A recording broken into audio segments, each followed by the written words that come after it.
What's up, beautiful people? I'm Nathaniel Pearl. And I'm Sam Sheva. And welcome to Curious Chimps Podcast, a show where we explore the infinite complexities of the human experience. We do not endorse anything illegal, so please consult doctors, do your research, and for the love of all that is holy, be safe. All right, let's talk about drugs. Curious Chimps.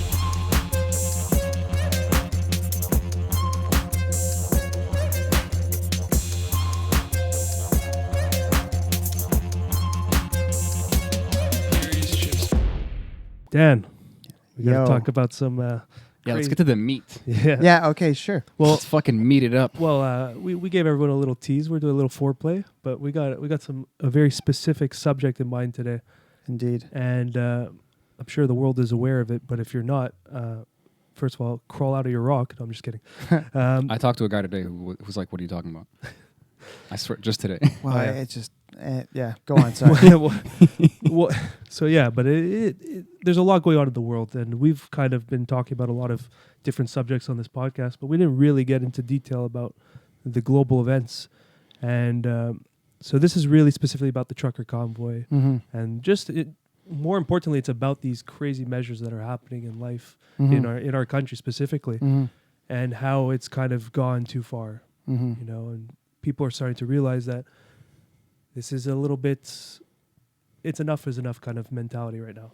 Yeah, I you think know? so. I think so. And this brought up a big moment where you have a group of people, truckers, for example, who actually bonded and gathered together and started forming this idea, and now they implemented it. Mm-hmm. And they protested. They drove a trucker convoy to the Capitol, and they basically just parked out there. I wasn't there, but from what I'm hearing, Mm-hmm. and then hundreds of thousands probably of supporters were there, Mm-hmm. whether virtually or actually physically there, and were just involved in this demonstration. Sure.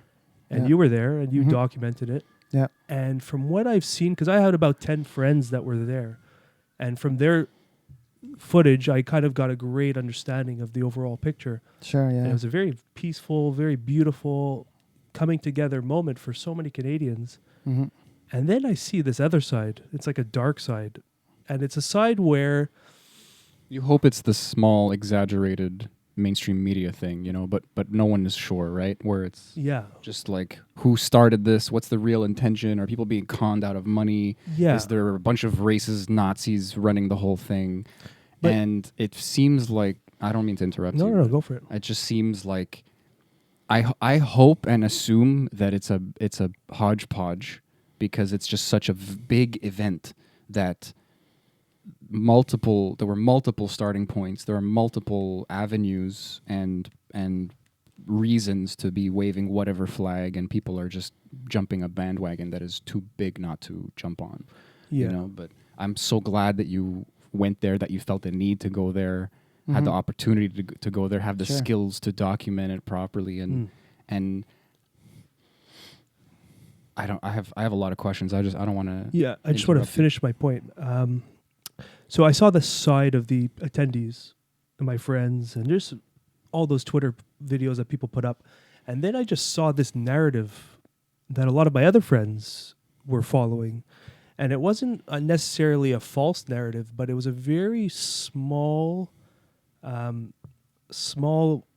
part of the event that was magnified into a storyline. And a lot of people were saying that this is a racist movement, this is violent, people were being super disrespectful to police or whatever. I was reading a lot of weird accounts.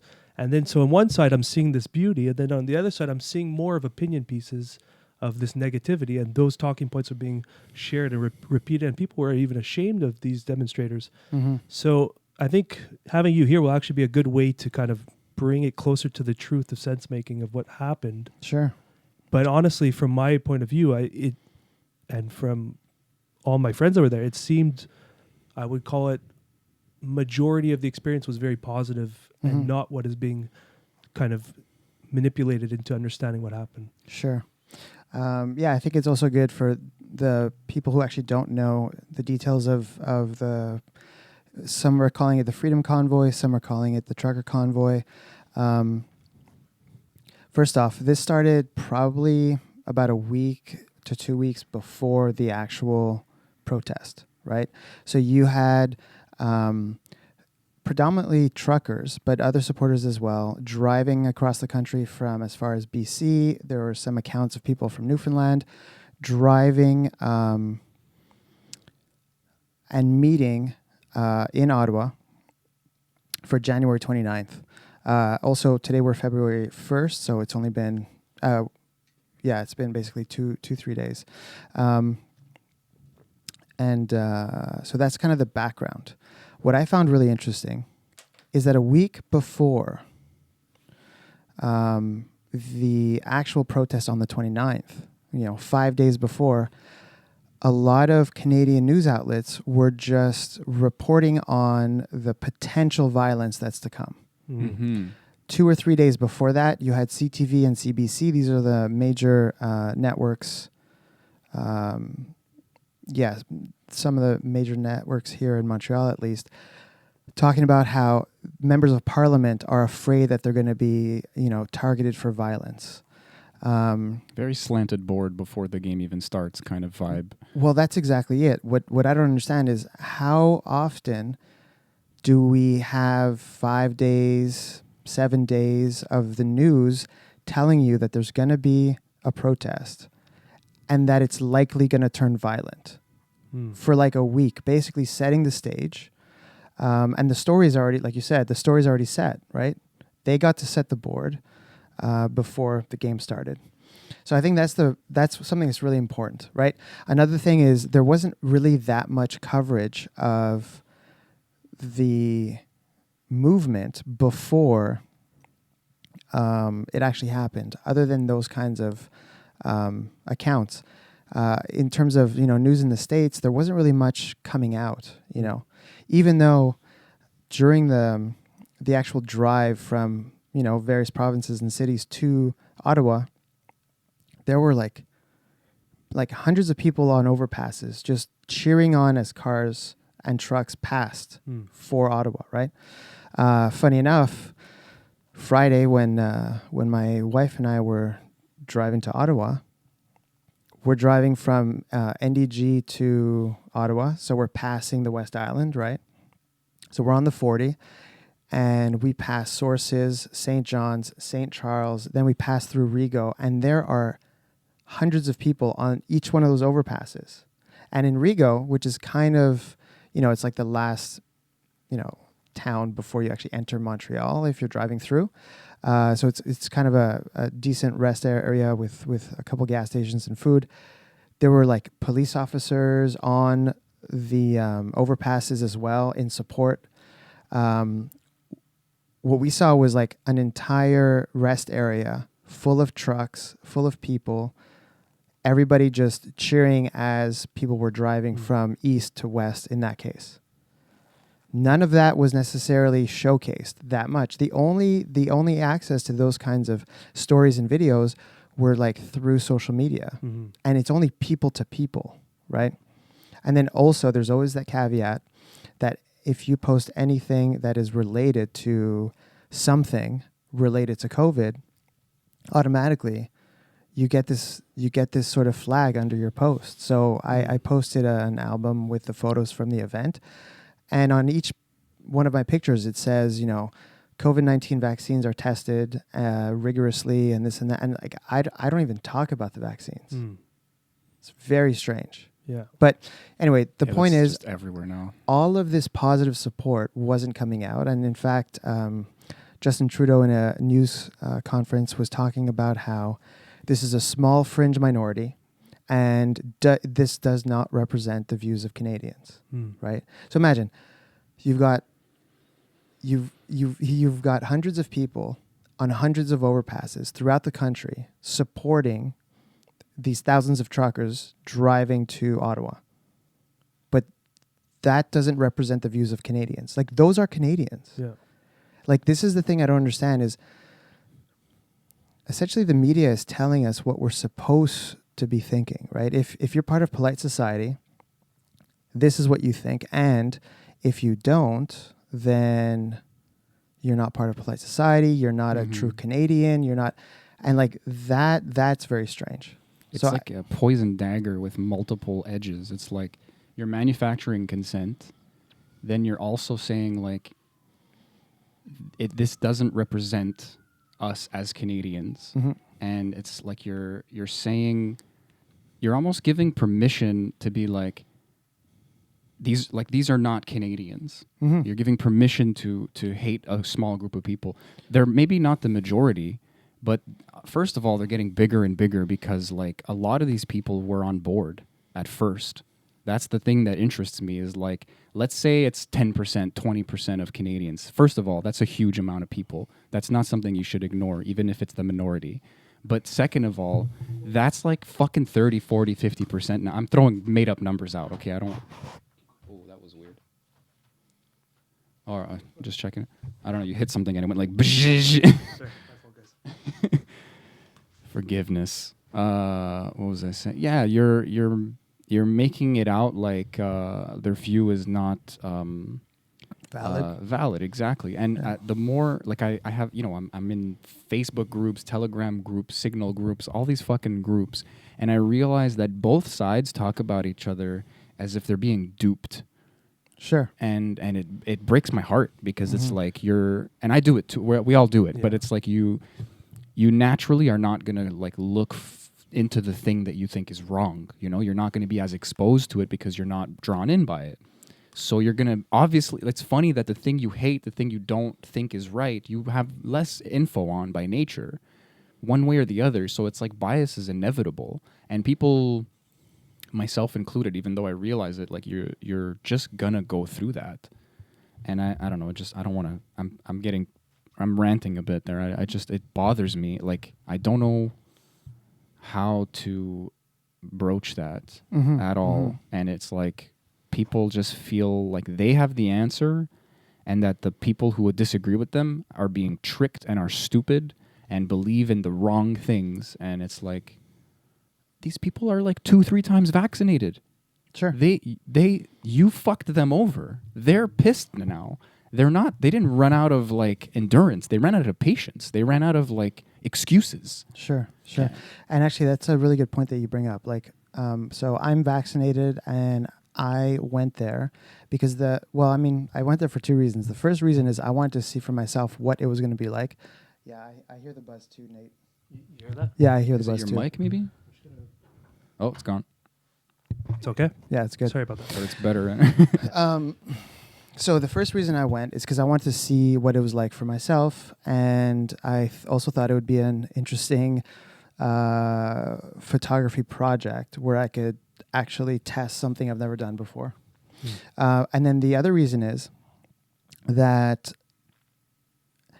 you can be pro-vaccine and you can be against the mandates. I think this is the biggest issue that people just don't want to have to deal with, right? Okay, look, in Quebec right now, over 90% of people aged above 12 are vaccinated. 90%, okay? A few months ago, when the vaccines first started rolling out here in Quebec, what was that, like May? The goal was 75%.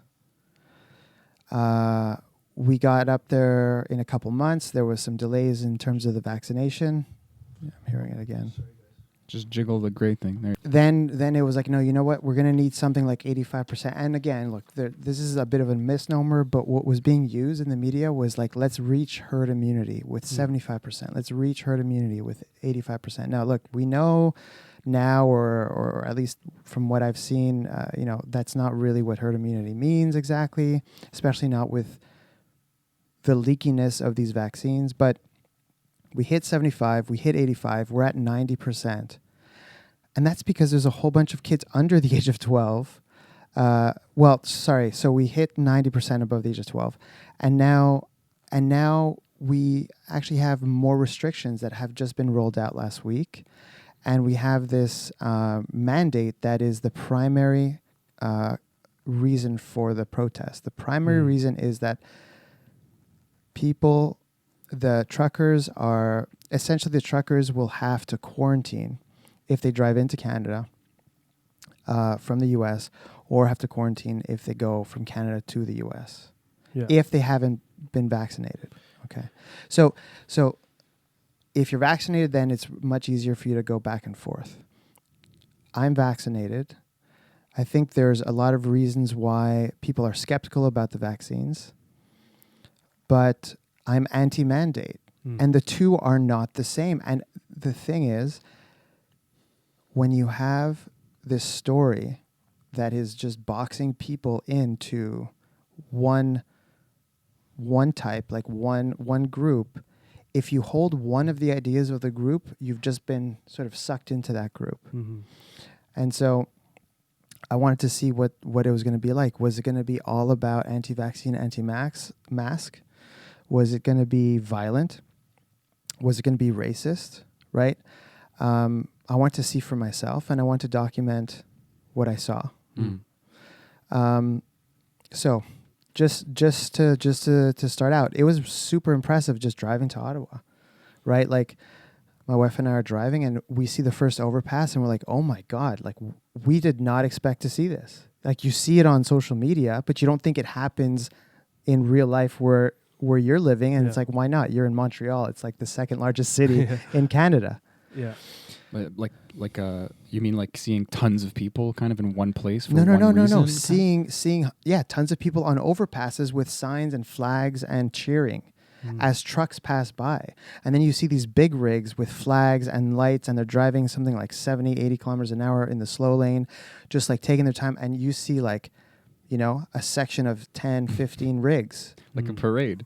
Well, no, because they're going way faster. It was like winter Mad Max. You know what I mean? It's just, and we start to get like basically like goosebumps. Really, it sounds cheesy, but it's impressive to see. And then you hit the next overpass, right? So Sources first, then St. John's, then Sources, then St. Charles, and you're just like, oh my gosh, it's not just a one-off. And we drive through Rigaud, and we're like, holy crap! Like this whole section of the town is completely gridlocked with people, and everybody is happy, right? It's not gridlocked and people are pissed. People are happy that they're there. And then we decide, okay, you know what? Let's not go on the 40 the whole way because we want to get to Ottawa faster. So we took the 50. And still, you were seeing a couple of trucks that were driving slower, 2 or 3, kind of like a mini convoy driving with their lights on, with flags on, with posters and signs. Honestly, the major sentiment that I got from the protest was we are anti-mandate, pro-freedom, and fuck Justin Trudeau. That's it. Yeah. That's really, and look, we'll look at some photos in a little bit. And for sure, there's tons of people who are anti-mask. But the thing is, we haven't really completely looked at whether or not the kinds of masks that people are using are even that efficacious, right? Yeah. Like, we know that N95 masks work really well. We also know that maybe the surgical masks work to a certain degree. But all these cotton masks that we're buying from like the pharmacy that have like, an Adidas mask that's just made out of cotton. Just branded It masks. might just be doing nothing.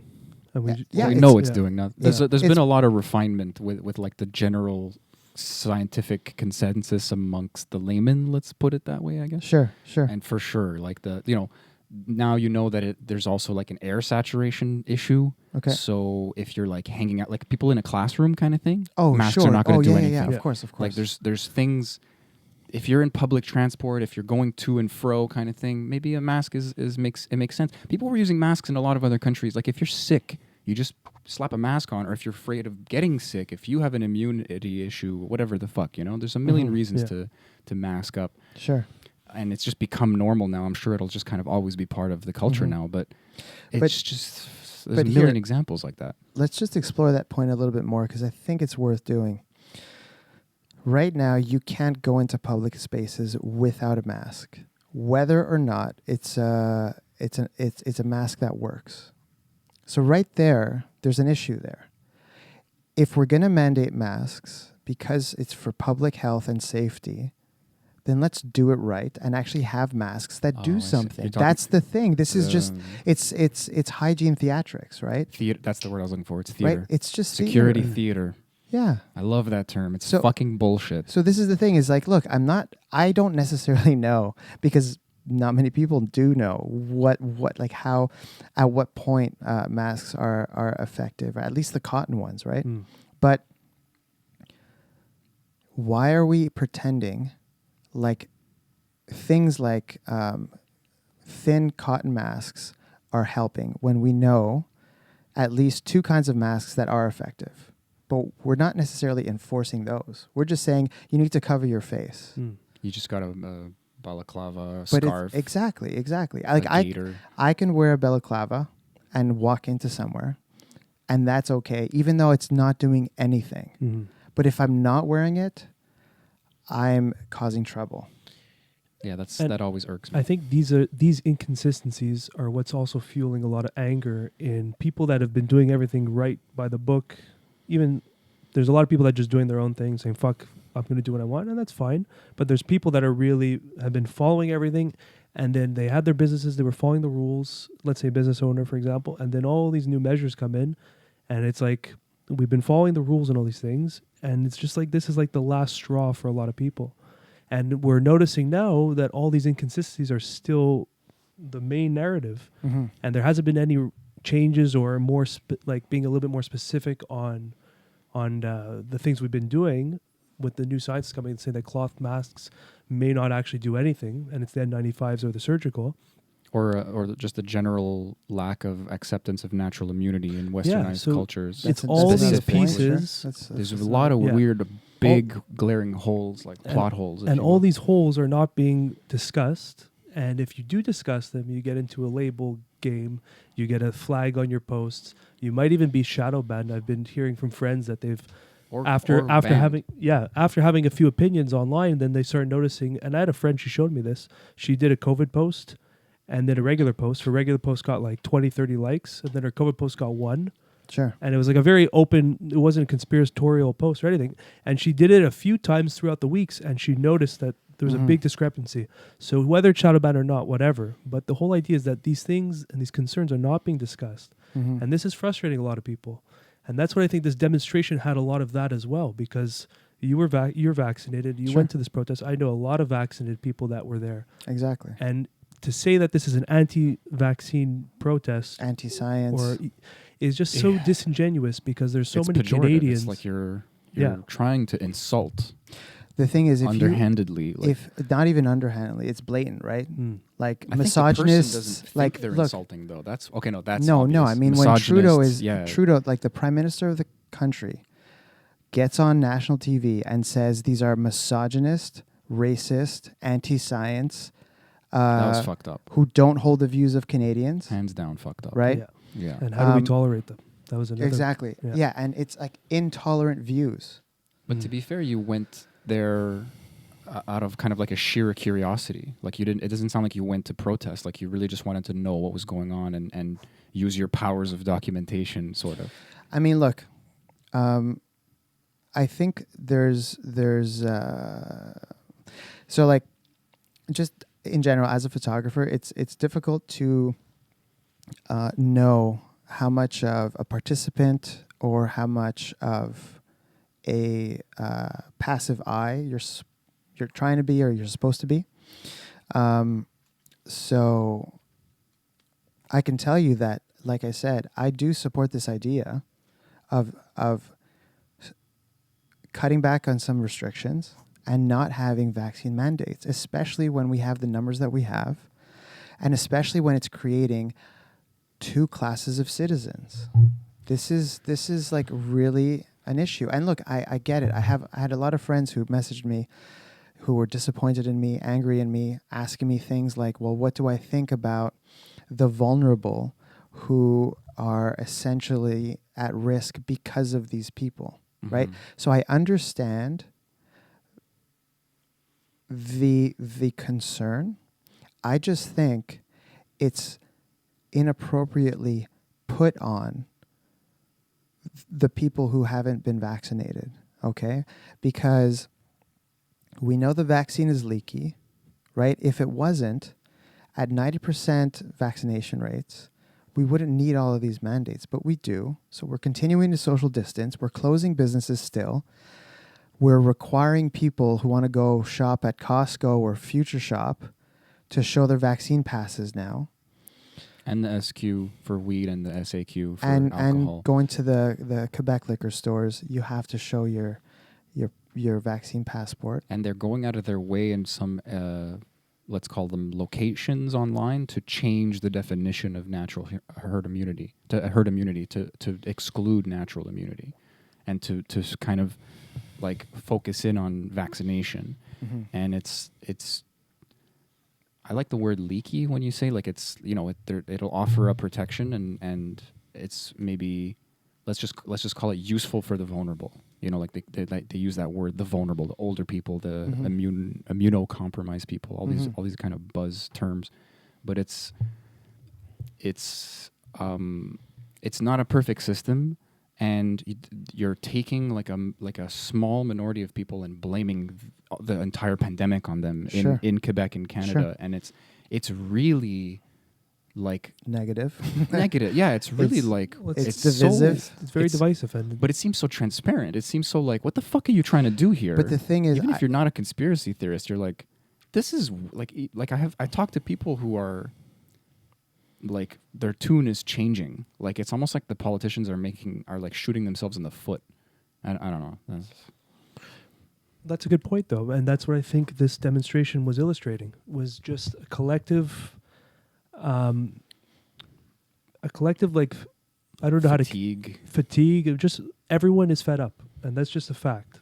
And I think this was a manifestation of a lot of that emotion. Just there's different messages in every kind of protest, but I think the common theme, and that pretty much everyone can agree on, was that it's enough, that this way we've been going about things is not working clearly. If we're going to have to repeat it over and over again, perhaps a shift in approach, or perhaps some type of understanding that the scope of understanding of this thing needs to be wider, you know, recognizing natural immunity, but also understanding that maybe the mandates are not actually going to work in the sense that they thought it was going to work. Like you said, we hit about 90% vaccination rate. And then is that double or triple or whatever, by the way? Like, what number is that? I think that's double vaccinated. Really? 90% of the population over the age of 12 has both of their vaccines. Jesus. Yeah. I didn't know that. That's a lot of people. That's a lot of vaccines. And they just ordered a bajillion more. Sure. So, I mean, look, man, you were saying something I wanted to touch on.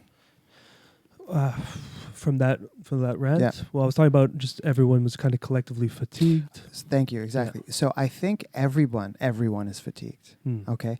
I just think that over the past year, the media and the Canadian government and the Quebec government, I can't speak about the other provinces, have slowly been shifting the blame to a certain group over time.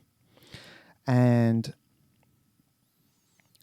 those who are frustrated at the pandemic but are listening to what's being said on the news have gone from I'm frustrated at the pandemic to I'm frustrated at these people because they are the reason the pandemic is still going on. Okay. And so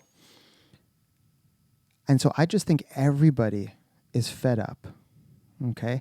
I just think that certain people are realizing that the government doesn't really know necessarily what they're doing as much as we might like, or as much as would make us feel safe in terms of how to manage this. And the other thing too, this is kind of a bit on the side, is the only metric for whether or not we're doing okay or not okay with COVID is cases and deaths, and that's it, related to COVID, right? What are the opportunity costs of every single one of the measures that we're taking, right? On mental health, on domestic abuse, on substance abuse, on businesses lost, on the education system. I have a friend of mine, he's a professor at Concordia. We went for lunch in early December. He's telling me that discontinued in university is after you've passed the drop deadline where you can actually get your money back. You have another like month or so. Basically, it's like halfway through the semester, where you can just discontinue the course. You still have to pay for your credits, but you just don't want to get a bad grade on your transcript, but you get a disc, and that's never good. Okay. People think they're being clever by like not lowering their GPA, but if you're trying to apply somewhere else and you have a whole bunch of discs, it's not good. Okay. But anyway, You hear that, everyone? yeah. So usually a normal course would have something like 5% discs. A very difficult course might have something like 10% discs. He's looking at 30% discontinued rates for every single course, just regardless, right? 30%. 30%. So and these are these are adults, like these are 18 and over. What's the usual average of that? Like pre-pandemic, do you know? No, at 5%. Okay. Yeah, and then for harder courses is about 10%. Okay, so So it's a you're big looking increase. at 6 times more for easier courses and 3 times more for harder courses. Okay. And the thing is, these are adults who are still having a hard time coping with, the solitude, coping with not actually seeing people. The just doing everything online is just not. It's not the same level of engagement. People are not learning as well, and then you can only imagine how much harder this is for a kid, for 5-year-olds, 10-year-olds. What about kids with special needs? Right? There are teachers I have friends who, that's their specialty is they'll have like 5 students with special needs, and it's like, can you imagine trying to get someone who's autistic to stay in front of their computer for an hour? Yeah. They don't want to do that. Like there's no social aspect, there's no engagement. Right. So we have all of this collateral damage that we're just not paying attention to, right? There's and always it's still going on. I didn't mean to interrupt you. It just boggles my mind. Well, that's why the protest happened. It's still going on, right? It's 23 months later. It made sense at the 23, beginning. it's like 46 weeks to flatten the curve, right? Like, or no more. Sorry, more than that at this point. Like it's crazy, right? But for everyone who's listening, just the biggest quote in Montreal and Quebec is that the initial response was 2 weeks to flatten the curve. I think that's kind of worldwide. Sorry. But two weeks to flatten the curve. But that was what our guy was telling us. Yeah. Our Premier Legault, he was saying 2 weeks to flatten the curve, and there's a lot of memes that go like 40 weeks to flatten the curve, whatever. Exactly. Yes, we're in our third year. We're close to 100 weeks. And look, I get it. The science changes, the virus changes. There's a lot of shit we said and didn't know at the time, and now we know. But the response hasn't shifted much, and that's exactly. Yeah, that's the. It's like sus. yeah, all the these things evolved and changed, but our method of attack is the same. It's the same or worse, I would even say. Well, this is what I don't understand. Why now are there more restrictions for entering certain sized businesses? So to go into Costco now, for instance, you need to show your vaccine pass, right? You just mentioned, what was it, air saturation, right? So first off, Costco is the kind of place that can afford to change their ventilation system. Secondly, it is huge in there. Right, so you've got a lot of a lot of volume of air, so you don't want to like restrict people from going to places like that. If anything, and I'm not saying this is a solution, because you're targeting small businesses at that point. It's the smaller stores that are potentially going to be places where you have more transmission. Well, like at least you'll have a higher concentration of COVID in the air. Okay. So it's really just mandates in order to control people more and more. And I don't want to act or think conspiratorially. That's not the point. The point is 90% of the population is vaccinated. We're stressing the population even more. And like you said, people are fed up. But the thing is, I think people who were supporting the convoy on the highways, on the overpasses, there was a sort of sister protest in Edmonton. My friend's a sheriff there, and they went to the city hall there, and he was like, yeah, there are like hundreds of people present, and they were doing their own version of the protest. So it wasn't just in Ottawa, but Ottawa was really big for sure. So I think people who supported the protest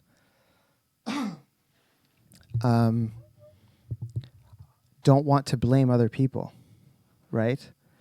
It's about personal responsibility, and at this point, it's about unfortunately blaming the government because they're the ones who are putting these mandates into place. Exactly.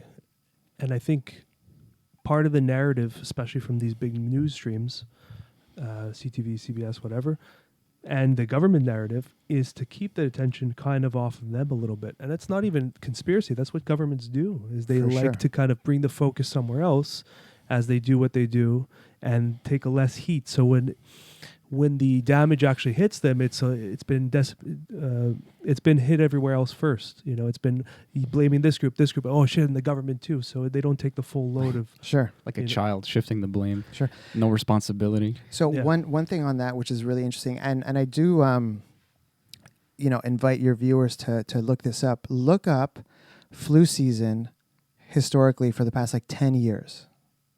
Just look up articles about ICUs being overcrowded, people being I in saw hallways, this. people being in tents.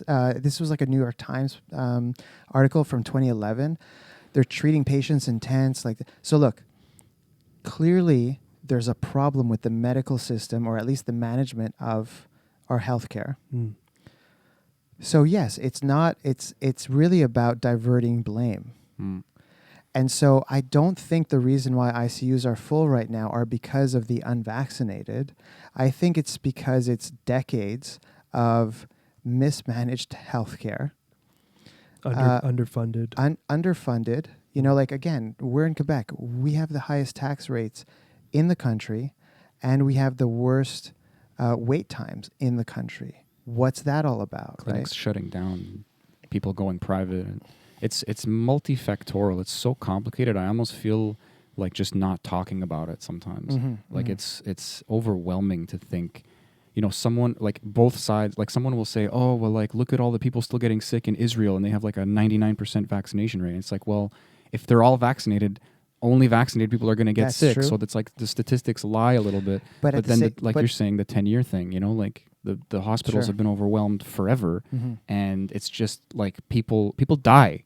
Like people are so afraid. It's like, oh my God, there's a new virus. We're all going to die. We're all going to die. And it's like, you're going to die, man. Like, I don't want to get philosophical, but it's like, like you guys are avoiding even saying the word conspiracy theory or being a conspiratorial or being a conspiracy theorist. And it's like, at some point, whether it's covering incompetence, whether it's the conservatives looking like they support us because they're just trying to win next election, like people Absolutely. conspire. It's a human thing. Especially corporations who have $1 bajillion to their name, they can have like think tanks, literally rooms of people to be like, how do we look better? How do we win? How do we come out on top? And there are marketers, there are accountants and economists and psychologists, and like it's their job to manipulate us. I know. This is conspiracy. It's a word that has a meaning, like we talked about before. It's Sure. been co-opted, and that's actually a whole other topic, but like And point made. And just like as a small aside, I was speaking to someone who owns a marketing agency just yesterday, and he's having he's almost having like a crisis of meaning, because he understands that advertising and marketing is a way of, at best, showing only the positive aspects of a product, and at worst, manipulating people to buying something that they don't necessarily need. He is, actually wondering if he wants to pivot his business, because he sees how bad things are getting in on TV, in the media. And he's like, even though I don't do that specifically, I still work in that field. And as a photographer, I've done a couple of, product shoots and commercial work, and it's very manicured, right? Like you're making sure that everything, I mean, in a sense, you're trying to make something look better than it is. Sometimes I'll work on something, a still life, and I'll take a photo of it, and and I'm like, this photo is better than the real thing. Because you can over accentuate certain features. You can make it look a certain way. I think anyone on Tinder can agree with you. Sure. The Yeah. filters sure, now are sure, crazy, sure, But that's- dude. Sure. Yeah, that's a big thing. Is that these advertising methods are in a sense all manipulation. You know, like you said, at best shows the best of the product, and at worst it manipulates you into wanting the product. Sure. There's a thick, murky line Yeah, sure. where I mean, look, like humans, it's human nature that I see the value of any business wanting to put their best foot forward, business or product or whatever, and that can easily shift into lying. Like, we don't have to mince words. So it's fucked up. And it's funny because you were talking about how, you know, there's this kind of like clear observer effect as a photographer, that you're present, and you might just point your camera in a different direction because of who you are, and that will affect everything. The story, Absolutely. exactly. So it's intense. Just to riff off that, Please. you know, there's kind of like there's kind of two major schools of thought in photography. You've got photographers who want to take raw photos and not edit them at all. And then you have other photographers who want to edit them in order to make the photo look as good as it can be within the confines of reality. Okay. I appreciate both sides of it, but what's really funny is the first instance of editing is, when do you choose to take the photo and how do you choose to frame it? Like you said, what are you taking a photo of? That's editing right there. You only have so much space that you can capture at one time with one frame. That's it. That's the reality of things. So as soon as you took a picture, you're editing. And you're trying to tell a story. And if you're trying to tell a story, you're editing. Okay. Interesting. So that's something that we have to keep in mind. I took photos of all kinds of different things. I took photos of things that were offensive. I took photos of things that, you know, promoted nothing but love and peace. I took photos of children. I took photos of drunk protesters. But the vast majority of people were just happy to be out and about. So that's actually the feeling. And so that's why a lot of the photos that I have, you see a lot of elation in some of the photos. Like I took a lot of portraits, so I asked people, hey, can I take a photo of you? And they're looking at the camera. But some of the photos are just like snapshots. And the kinds of smiles on people's faces are just, it's something I haven't seen in a long time because we've been in lockdown. But anyway, to your point, as the photographer, you cannot actually be as objective as you'd like to be. That's just a fact. And yeah, I also do street photography on the side. And one of the things I wish is that if I could just disappear. If I could just disappear, then I know I'm not affecting the scene.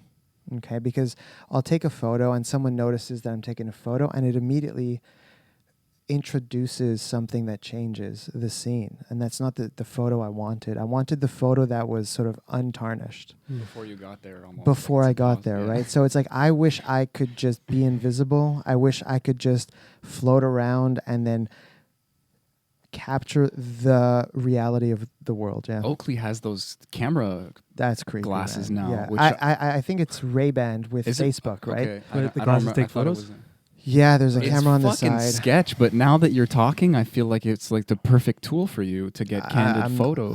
I'm not doing that because also I think people are Good for you, man. I People are going to appreciate be that. aware, and like if you keep doing this everywhere you go, Yeah, or you have I like don't you have get like a jumped. pocket button. You or might get jumped. It's just like, I don't know. you might think you're like some like a psyop or something. But it's Yeah. kind of like catching Pokemon, you know, like you might fuck up, you know, like you have to get out there and kind of time it, and Mhm. it's, I mean, I like that you you do it with like a kind of honesty where you're just doing what you enjoy and recognizing that you have an inherent bias. You know, like I think Oh, Abby sure. Martin said it also. Like, there's no such thing as objective journalism. Like, you're a human. Mm-hmm. There aren't robots going out there. And they would be programmed by humans also. Like, Sure. there's never going to be like objectivity is kind of a pipe dream in general. If you Sure. want to break it down, you know.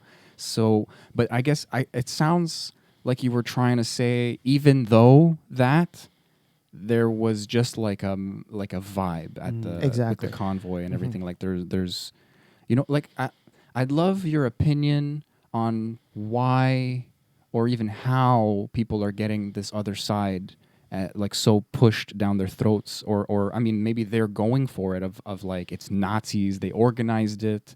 There's like Reddit posts and like you said, like opinion pieces, and some of it might be accurate. I looked into a little bit of it, but like, you know, some people are, I mean, Nazis is a strong word, but like white supremacists, you know, like this is not a funny thing, you know, like these Well- people want people out of our country. They want to kill them. They hate them, Right. or something in between, Yeah. maybe something lesser, but still very fucked up. Yeah, well, I mean, look, there were people.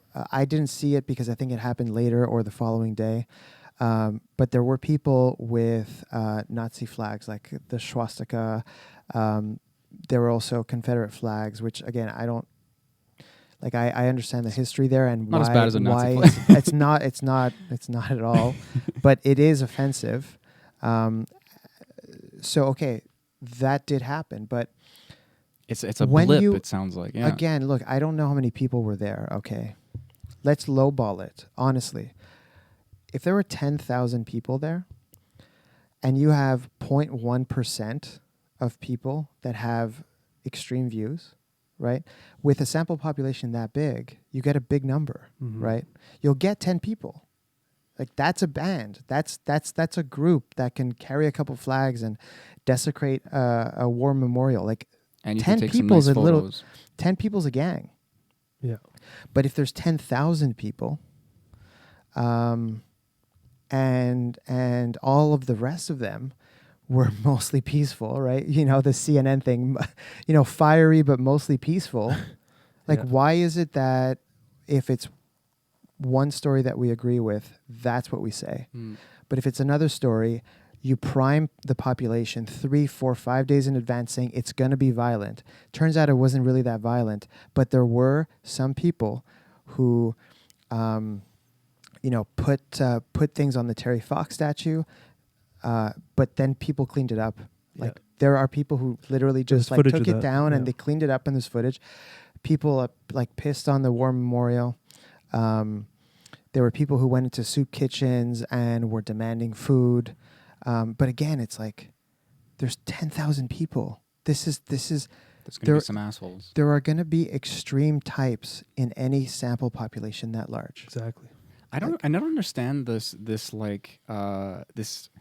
dislike of people of like there's some bad apples conversation when it comes to like systemic violence or racism or people in power like police. I understand that being a problem, but when you have a public protest, yes, it applies. You can't just not enjoy the term and shut me down. There's just going to be a percentage of assholes. And a friend of mine actually messaged me, and she had a good point. They should be addressed and like taken the fuck out. Like Sure. you surrounded and like Sure. pushed out Sure. in whatever hopefully as peaceful as But the possible thing way. is that there were a lot of police officers around, right? And so I don't know how that ended. Maybe that's how it ended. Well, that there were no- police officers. I don't mean to speak over you, but I saw an article. I was really proud of like whoever journalized this, whoever reported this. But apparently there was no arrests at all. Yeah, there were no arrests. But this is the thing is, you know, we're saying that the protest itself, like the crowd, should have taken care of that group of people, maybe, but there were police officers there who could have also stopped it. And again, I don't know what the timeline of that was, but there were police there, and so why do we expect civilians to be vigilantes when we think it's okay? Even though there were police present. So again, I just those details I don't know because I didn't see it and I wasn't there when it happened. But I don't see why we should expect the crowd to do something. I really feel it's insincere And that's what frustrates. Look, I have a huge bias. I'm on one side, so my voice gets kind of lost in that viewpoint, in that opposition, that clear, expected opposition. But a lot of people, just friends on Facebook, on social media, and things like that, they obviously are more like pro-COVID mandates and just we want to go back to normal, just get the vaccine, do your duty kind of line. I would disagree with one part of what you just said, that we want to get back to normal, because there are a lot of people who don't. Well, these people do. Okay, that's what fair I enough. mean. Is like they fair see the convoy as like opposing that. So if there's some fly in the ointment, dude, they're gonna fucking sing it on the mountaintops.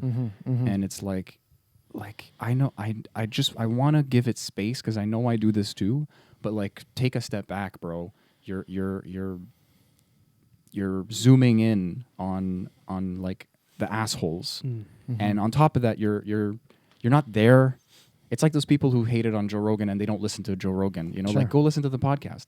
If you have like an issue, you know, like go listen to his like apology video. Like inform yourself. Don't just jump on the hate and be like they're wrong. They're not doing what I think is right. Like maybe you're wrong. Just fucking take a breath. Like the art of the pause, man. Take a fucking knee. Well, the thing is, like, maybe you're wrong, but in the sense of you're misinformed. I think that's the worst thing. Is like you said, some of these people are not present or don't listen to the things that they criticize. So just listen to it first, and then make up your own mind. Go to the protest first, and then make up your own mind. That's, like I said, one of the reasons why I wanted to go. Man, there were so many signs just saying nothing but peace. There was a girl who went up on stage. Again, it was really cool. There's a stage, and at first it was a lot of the organizers or maybe some, celebrities that were around, like minor celebrities that were around. It's Canada, guys. But then for like a couple hours, it was anybody who wanted to go up. Anybody who wanted to go up. Open mic. That could be dangerous. Yeah, it can be dangerous. And That's this scary. is the thing that I found was amazing. I didn't hear any person say anything racist, misogynistic when they had the mic, the floor, and the crowd, right? It was really impressive. Like, I'm on stage taking photos of these. Yeah, I climbed on stage and I was like, I want to get close, right? And like, no one said anything crazy or extreme. Okay, the most extreme thing was things like these vaccines haven't been fully tested. Okay, but this one girl, she gets up and says, guys, we need to remain peaceful, because if we remain peaceful, then they have nothing on us. They want us to become violent. They want us to riot. We have to show them that we are a peaceful protest. Everyone goes crazy when she says that, right? Yeah. Like, I'm telling you, the time I was there, right? It's still going on. I'm not there now, but when there were the most people,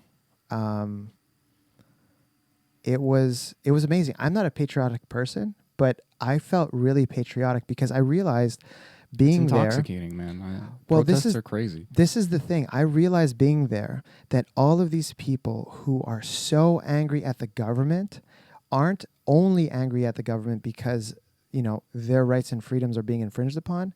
It's because Canada as a whole is being tarnished, and it's because of the government, right? These people were pro-Canada, anti-government, anti-current government in power, anti-mandate.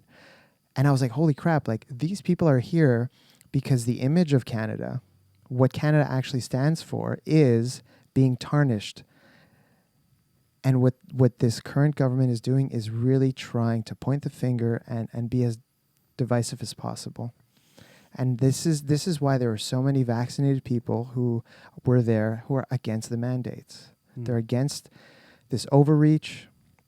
They're against this nanny state. They're against all of these. Yeah, it's just, I want to say something earlier about, I'll see if I remember it in a little bit.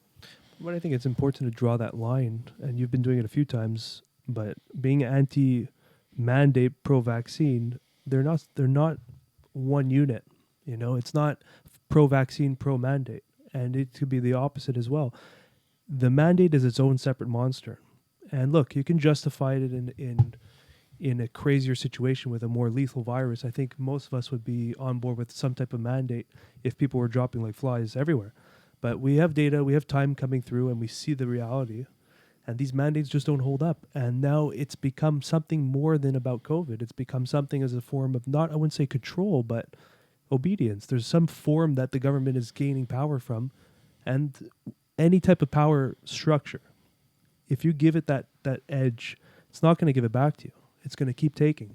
And I think at some point we have to realize if we continue down this path of just following the mandates, following the orders, these are things that we once took for granted will not be ours anymore. And I think that's a big message of this whole protest as well, is that you have people who are vaccinated, triple vaxxed, double vaxxed, but they see a direction that this monster can go.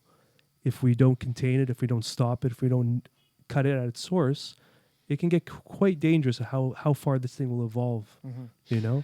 Well, like on that point, you know, it was reported. Those pops, bro. Yeah, Sorry, guys. there were reports. There were reports that the Canadian government was tracking civilian data with absolutely no consent, tracking their movement throughout the pandemic. The rationale was they wanted to see the difference between more strict mandates, mobility mandates, like you know who's going cross province, because at some point the provincial borders were even closed. Like this Closed. Yeah. You well, could go true. through, yeah. Yeah, but it depends where, right? Like I had gone to Gatineau and then into Ottawa a few times, and you know sometimes there were police at the various bridges between Gatineau and Ottawa, and they wouldn't let you through unless you had a reason to go through. But anyways, Couldn't really stop you, but they were there, yeah. But the point is, those kinds of things happened, and we didn't even know about it.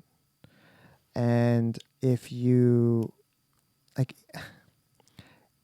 see those kinds of things happening when we don't know about it, after we've essentially consented to more control, why wouldn't they continue doing things like that, right? Like, think about it. The rationale is you're not supposed to leave your house. We've had curfews in Quebec. Last winter was really bad. We had them for like 4 or 5 months. This winter, we only had them for 2 weeks or something. Yeah, the first curfew was 8 p.m., I believe. Yeah, 8 p.m. for like 3 months, and then daylight savings came, and it's like sunny outside, and you're still not allowed to leave the. This was the on the home. heels of full lockdowns too, where people were just like, stay home, don't go into stores, like unless you have to. And then it's like curfew, literally like a fucking prison or something. That's crazy. And this time around, it was 10 p.m., which was very inconvenient for a lot of people as well. Sure. And almost pointless because... Very pointless, but please continue. But the point is, right? It's like, Very pointless. Look, it's there's a curfew in place. It's against the law to be anywhere other than your home after curfew. And look, we saw where you were because we tracked your location off of your phone. Oh, I see the This connection is you're this making. is Yeah. the problem. That's right? a slippery fucking slope for sure. Yeah. But it's not even slippery because they did it. They actually did it. Like, I'll send you guys the article. Yeah. Where it. yeah, Oh, yeah, and, me too. Yeah. and it's just like you didn't even tell us about it.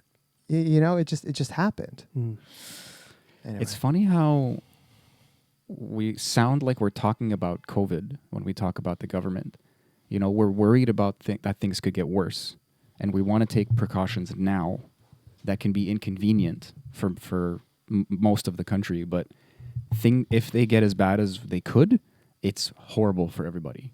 And I think that there's not a saleable difference there, other than like worrying about, you know, the logistics of the medical system and death, whereas this is like a spiritual death. This is like a problem with your sanity, your children's liberties, and what they consider normal, which is scary when, you know, we were talking about like kind of formative years. And that, I mean, if you could argue formative years are up until 25 or something like that, you know, obviously that 1 to 4 or 5 year old is like, I feel horrible for those children that went through this. I can't imagine the destruction that's going to be so like insidious and under like subtle, but just puss out at some point. Mm-hmm. But like, yeah, man, we have the same desires. You know, I always quote Bill Burr. He says, we're all just trying to get a sandwich. You know, like we just want to feel like there's like safety and like a chance at prosperity or thriving, like not just surviving. And I feel like we could be spoiled maybe, and I want to check that. I want to be sure about if that's the case or not. But like, we're not thriving. A lot of us are just surviving. We don't. And this was before the pandemic. Mm-hmm. So then this comes and it's like, fuck your problems. There's a greater good conversation now. And there's so much fuckery coming straight out of the government, straight out of the horse's mouth, man. And that's like it's like a perfect storm, man. It's like a big problem. One thing related to that, right, is you know, I saw some of the snippets coming out that a lot of the Liberal MPs are saying, and the mayor of Ottawa is saying, like, okay, you've had your protests, we've had enough. You need to go home because you're disrupting the economy. So now they're using the economy as the reason that they need to leave. Right? Yeah. Sounds familiar. But this is the thing that is unfair. Okay, you have an entire class of people who have been virtually undisrupted by the pandemic, right? The laptop class of people who they're they're able to work from home because of the nature of their work. There are other people who just don't have that opportunity. They just don't have that kind of work. They need to see people. They need to go places, right? Last year, Trudeau was saying, thank a trucker. And this year, he's condemning truckers for voicing their opinions on these mandates. So the pandemic has been hardest for people who are lower on the socioeconomic rung, okay? And people who are truckers, they don't make a great living. It's a very hard job. Crazy hours. It's crazy hours. They have to pay for their own rig, and these rigs are basically mortgages. And so it's odd that people who are more liberal-minded, more progressive, have no problem stepping on people who are lower on the socioeconomic rung when, at least historically, these were the kinds of groups and parties that were for the people. These were the kinds of groups that were always trying to bring up the lowest of the low. And here we're being told that we should be stepping on them. That they're a fringe racist minority. Isn't just like an endless cycle though? If you zoom out, like the liberal, like let's say the conservatives come into power and they have some kind of semi-conservative seeming, promises. Half of them might actually come into some kind of fruition. They all get tainted by this inevitable kind of corrupt system, which I'm not even smart enough to go into detail, but it seems ubiquitous. It seems like, let's call it nonpartisan. Sure. And then the liberal saviors come in and promise, a retort essentially, and a return to something, to better values. It sounds familiar, right? And then they come in with this, semi or pseudo-liberal bullshit. Then that takes over. Sure. And then that fails because of this, again, kind of bipartisan corruption. And then we just start over. And we always feel like we need to rebalance. And it's like we're playing a fake little game of like tic-tac-toe, and there's this like chess game happening underneath, but it's one closed system, and we're just getting slowly fucked constantly, every cycle, every time we go around this circle. And a lot of this doesn't need to be conspiratorial. There's just these large systems in place. People with power do things to gain more power, to be richer, or to keep power, and to turn things into their favor, to affect the government, to affect law, and it trickles down into the everyman's life in ways that are maybe not even planned. But it's just, I'm gonna fuck up the system, the environment, the economy, so that it just bends in my favor, and around we go. Like- yeah, it's the whole, like, you know, the pendulum ends up swinging the other way and all that. So yeah, there is this interesting ebb and flow. I don't necessarily know if that is a problem. I think it is, but I don't think there's a solution. Well, So no, that sorry. maybe it's not a problem. No. Sorry, let me be more specific. I don't think it's a problem that you have sort of a shift in one more conservative viewpoint being in power and then a more liberal viewpoint being in power. I actually think that's pretty healthy, because the important thing, I think, is to have over a long enough time span both character types, both ideology types, both idea types to be represented, because each of them bring different positive aspects to society, right? So if you want to sort of generalize what being a progressive or liberal is, it's the idea of being compassionate, right? It's the idea of trying to spread more wealth to more people. It's the idea of being more inclusive. It's the idea of thinking about new ways of looking at at issues that may have been problems before, and trying to put a positive spin on them. That's kind of something that things that characterize the progressive view type. The conservative view type is sort of more industrious. The conservative view type understands why there's value in tradition. The conservative view type has its own set of positive attributes, and so it's important to have this dance between the two sides constantly. At some points in time, you need a more conservative viewpoint when things need to get a little bit tighter, let's say, economically. At other points of prosperity, maybe you can be a little bit more frivolous and sort of be more creative and exploratory in the kinds of programs that you start up. So that, I don't think, is a problem, right? They do seem to cause each other the way you're describing it. So there is this ebb and flow. There is that cycle, yeah. You almost exactly. need like more parties or more ways of looking at things. I mean, I don't know if more parties is going to help. Like I don't know. I mean, it's a pipe Canadian dream anyway. politics has. It's funny that because you talk about it in a very social sense, whereas Sure. I picture them, or I would almost say I remember them as being very much about how we deal with money. Sure. Because that's kind of the job of the money, is like the tax man. Not in a bad way per se.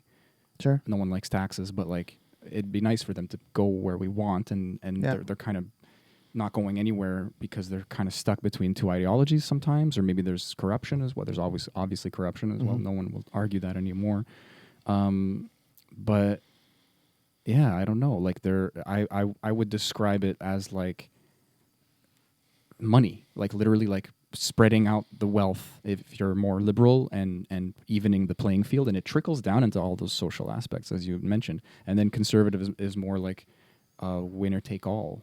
And yeah, or at least personal responsibility versus a colder logic, if you will, like less inclusivity, more like Well, I I'll don't give know. you the chance, Yeah, and you got to do the rest. I just don't know if the word is less inclusive. I think the word is more personal responsibility versus It's more individualist.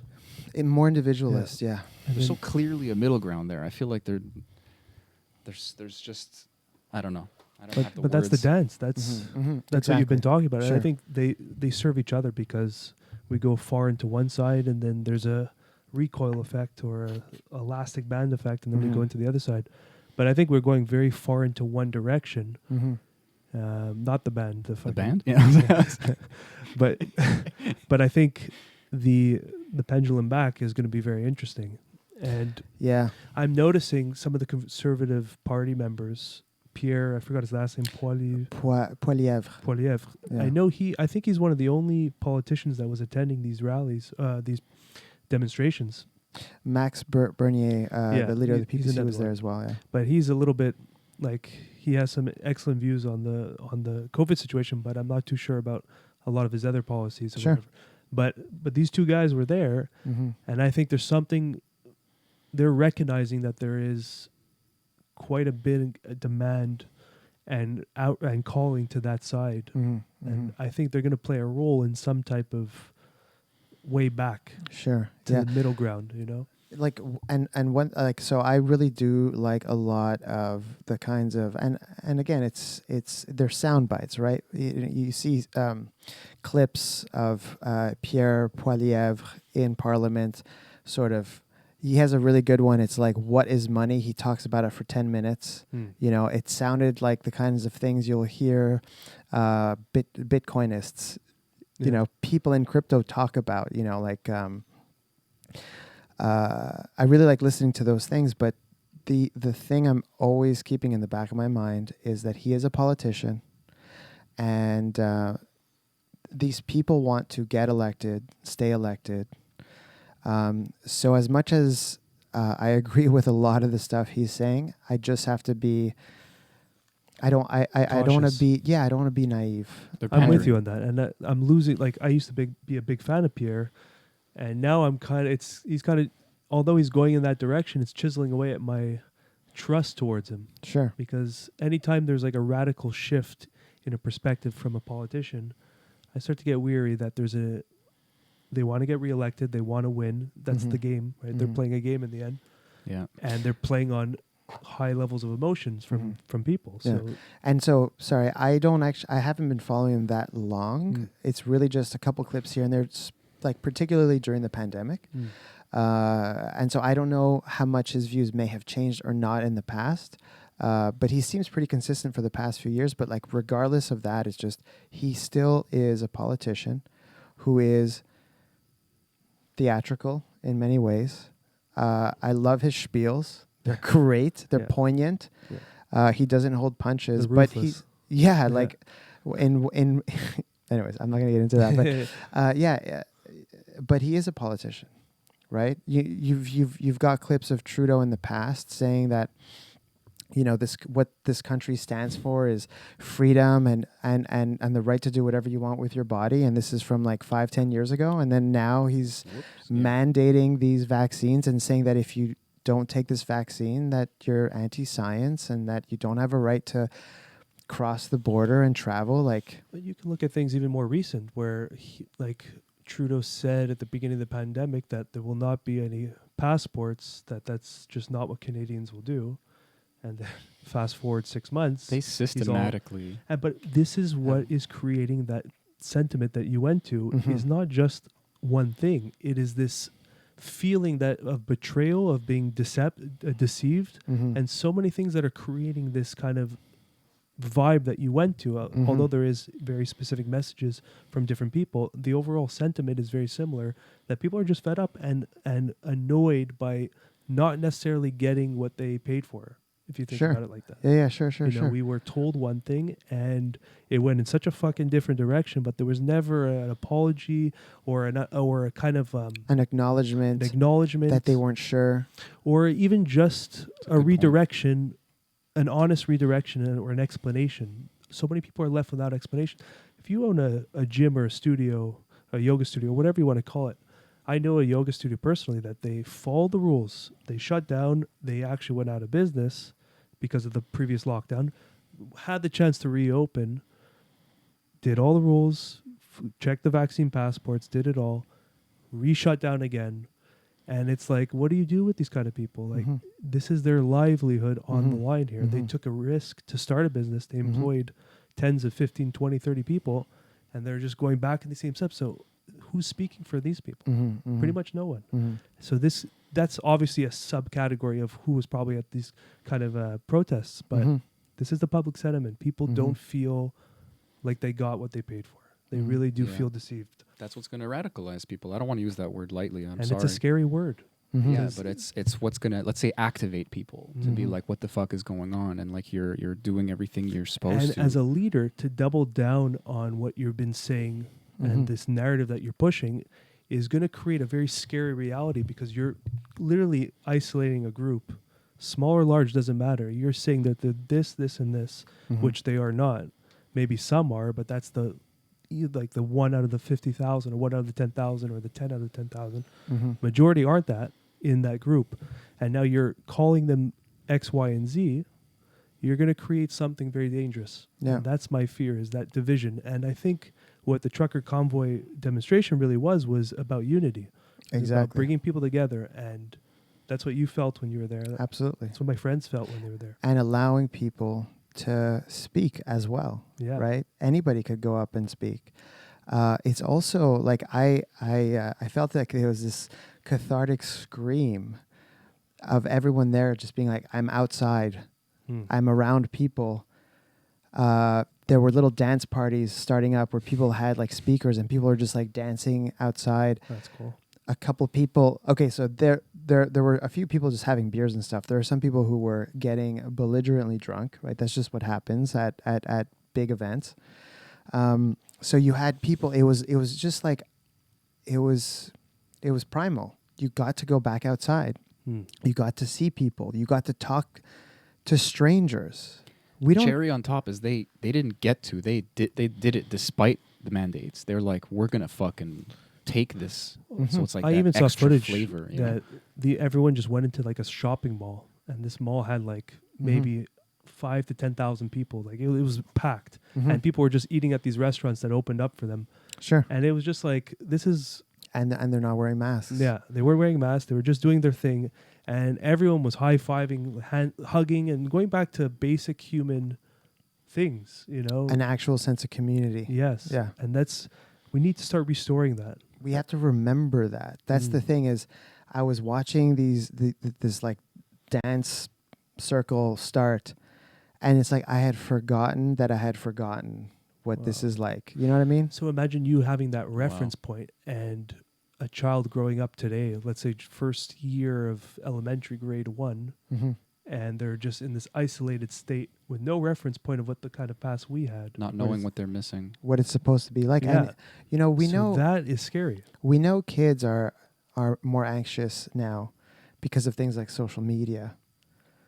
Add to that the fact that, you know, you have them in a mask, you have them isolated at home for a couple of years at a time, and then you're like, okay, it's done, boom, go into school, and it's just like, we don't think that's going to be a problem. It was already hard for kids in our generation. Absolutely. You know, going into a social gathering like that. Yeah. Last summer when, you know, we were allowed to gather outside, I remember a couple of times just feeling like, okay, well, I could just stay home. It's what I'm comfortable with. It's what I'm used to. Do I really have to go see these people for a picnic? And then I snapped. I was like, You will not regret it. You need to do it. Oh, man. You And will it was regret it great. if you stay home. That's the thing. You won't regret it if you stay home. Oh. You won't regret it. You just don't even realize what you're missing. You won't regret it. Quo, yeah. You're just like, well, this is fine. That's Brave New World 1984 level of like, Sure. this is just how we do things now. And that scares the living shit out of me, you know? And I think people, like, because of radicalization, because of things going on in other parts of the world, because of history in general, we're not allowed to compare things to the Holocaust, all these kind of vibes. I don't know. I don't have a better word. People seem like afraid of community almost. You know, and there's this, let's say, micro to that macro, which is just socializing, which can be uncomfortable. But it's like, in yoga, they call it satsang. It's like friction.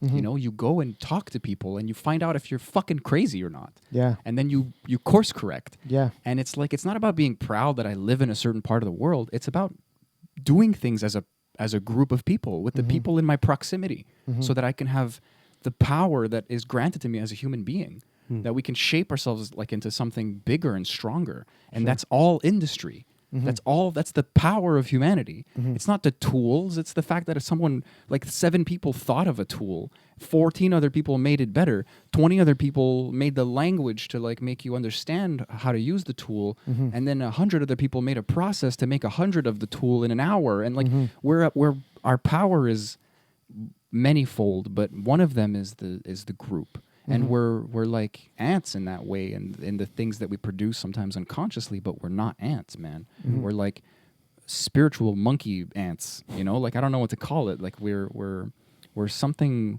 very complex and beautiful, and that's like a jewel in the crown of our beauty is the numbers, is the community, the I don't know what to call it, but The collective. yeah, Mhm. and it's imperative. It's Yeah. important. All the huge jumps in our technology have been communication based. It's always been about fire and food and longevity, and it's all about getting messages out. It's all about the printing press, the telephone, the internet. It's always been like, how do we think together? How do Yeah. we put our How- brains together? How do we have brain sex so that Brain we sex. have better ideas that come It's going out? in the title. Brain Yeah. sex. I don't give a fuck. I'm sorry. Yeah, That's yeah. perfect. Shit. You're like, fuck, what have I done? Shit. No, it's supposed to be Trucker Convoy Yeah. 2022. Brain sex. Brain sex. But yeah, that's it. And I think what you're seeing is us going against our evolution in a sense, in the way Absolutely. we're responding. Yeah. And this will have big effects. Long-term effects already are going to be there, but we can kind of nip it. And it'll be nice to kind of get that ball rolling a little bit more. I think the convoy is still going on. I think it's a great display of the human spirit Mhm. and what people are really trying to say. Like you hear on the news, the Canadians want this and this and this, and then you see outside it's a different story. Mhm. And I think we need to start looking more into that. Mhm. You know? But Yeah, that's it. hands We're down. we're all tuned in to the news, and they're telling us what the Canadians want. If you're Canadian, you're also going to want that. You're going to stay home. You're going to watch the news, and this is what you want. You go out. You see people on overpasses throughout the country. You see tens of thousands of people saying, "This is not what we want. We want health and safety, but we also want freedom." Right? We'll get the vaccine, but we don't want these mandates. If it was all about health and safety, there would be a lot more emphasis put. Again, this is sort of the personal responsibility, the accountability. If it was all about health, then we would be talking about exercising more. We would be talking about how to boost your immune system. We would be talking about the different vitamins like vitamin D, zinc, all of these things that can actually help your immune system, that can also help flatten the curve, right? Absolutely. The curve, there's this idea of flattening the curve, that concept is really, we do not want spikes in numbers in hospitals. So what do is that we just isolate for some time, maybe we mask, we have the vaccine, we're just slowing down people going to hospitals. But that's another tool, right? That's another strategy that we can have in combination with what has been going on. But that wasn't being talked about, right? Only a couple of months ago did we find out that 75% of deaths were people that had 4 or more comorbidities, right? Look, it's okay to say that it's not good to be a certain weight if you're a certain height. It's okay to say that, if you have heart disease, there are ways that you can actually improve your odds and you can do that, right? The government can help too in ways that are so simple. Not closing gyms? Well, That's a big one. I was probably going to name that. well, look, I had a whole approach, and who am I? I'm just a fucking podcaster, massage therapist. But I had a great approach that, honestly, I would have been elected on if I were to present it, if I was in that field. But surprisingly, that they didn't even think of something so simple is, you have a public health crisis, you have a pandemic. What do you need to do? You need to hit it with all fronts, not just the vaccine, not just the lockdowns, but subsidize healthy vegetables. Make some good deals with farmers. You just subsidize it at the grocery stores. That would be one avenue. You have a government network on television, on these newscasts explaining daily. You can go in and choose anytime. They're just reminding you on commercials about healthy diets and just healthier options. That's a really good point. I don't mean to cut you off. No. Thank you. I wanted permission. I didn't want to say I don't mean to cut you off and then cut you off anyway. But a leader should never, this is just my opinion, I could be wrong, a leader should never incite division and fan those flames, even if it's justified. It is not helping anybody. And in this case, it might not be justified. And to your point, which is like I was saying, a very simple method of assistance would be like, instead of this culture of hate and division, which is being promoted by our fucking representatives. That's psychotic for me to have to say that sentence out loud. They could be promoting a culture of health. It's like, look, if you're fat and people shame you, that's wrong. Love yourself. Understand the psychology or the biology as to why you're fat, but you will die sooner, probabilistically. So get thin, especially now because we're in a fucking pandemic. But we're also fanning the flames of these other problems of depression and like drug and domestic abuse, like you're saying. I had a friend of a friend, like it doesn't matter who, but like let's call it a service. This person delivered to my house, to my door, a box of fresh fruits and vegetables for $35. I have way more than I need in a week. And this guy, if I want, will come once a week. They couldn't have, this guy's spending billions of dollars on these rapid tests and these vaccines and shit. You can't cut a slice of that and get like depots where people can, if they want, at least go get like fresh fruits and vegetables. I know we have stores and all this thing, but it's a pandemic. We can justify all this other crazy shit. Fucking let them eat not cake, let's figure it out. But that's it. That just already. I don't know why I feel like I'm angry at no, you. No. I'm not feeling the preaching anger to the choir, towards me. No. Good. But that's it. So subsidizing vegetables and fruits and healthier options, educating it on television, having these ads. So that's one aspect. Then you would have another option of having all sorts of vitamin packs widely available, either from door to door or from your local pharmacy, either for free or at a reduced rate. If this is really about health, these things should be number one frontline attacks.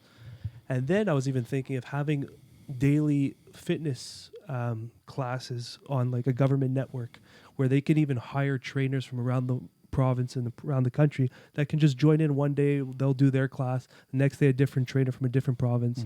So you have this kind of ecosystem of health, and it's like a beacon of health from all angles.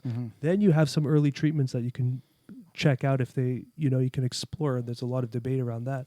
But just those attacks, exercise, nutrition, and even the importance of vitamin D and going outside, if the government was shooting out this message from day one, I think we would have a lot different curve and a lot different outcome of how this pandemic has been played out. And honestly, that's 2 years in, and that's not even in the discussion. It's just it's a head scratcher.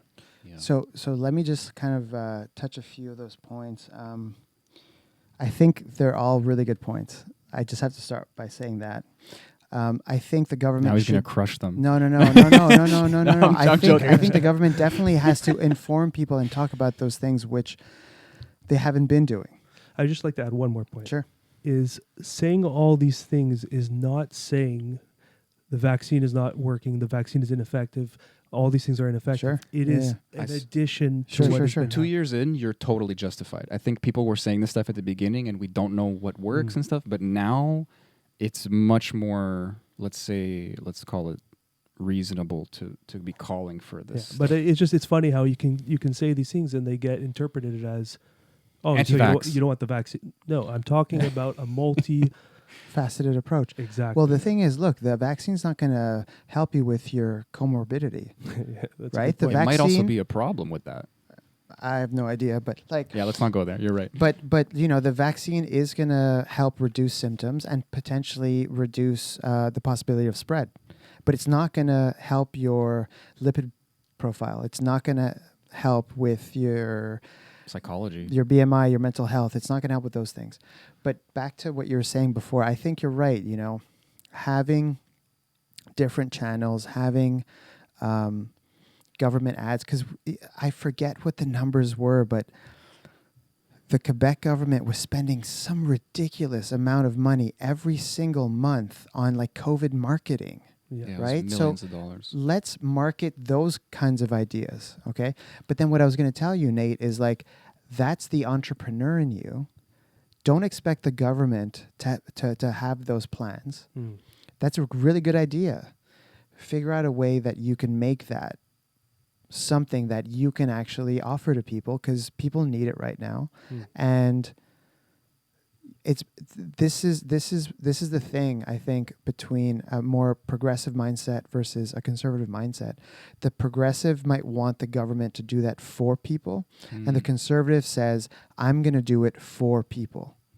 So I think that's a great idea, and you know, I think that's something that's needed. There's a lot of people who are offering, you know, online classes and online fitness courses. But what you're saying is not everybody could afford it. So it'd be nice if the government it would could be subsidized by the government, and the trainers or the coaches would have an opportunity to have a huge audience, right? Sure. Like, let's say someone teaches yoga, they're doing every Sunday once a month on the government network. Sure. You know, and they get to do like a 10-minute yoga class. And Which is called the CBC, by the way.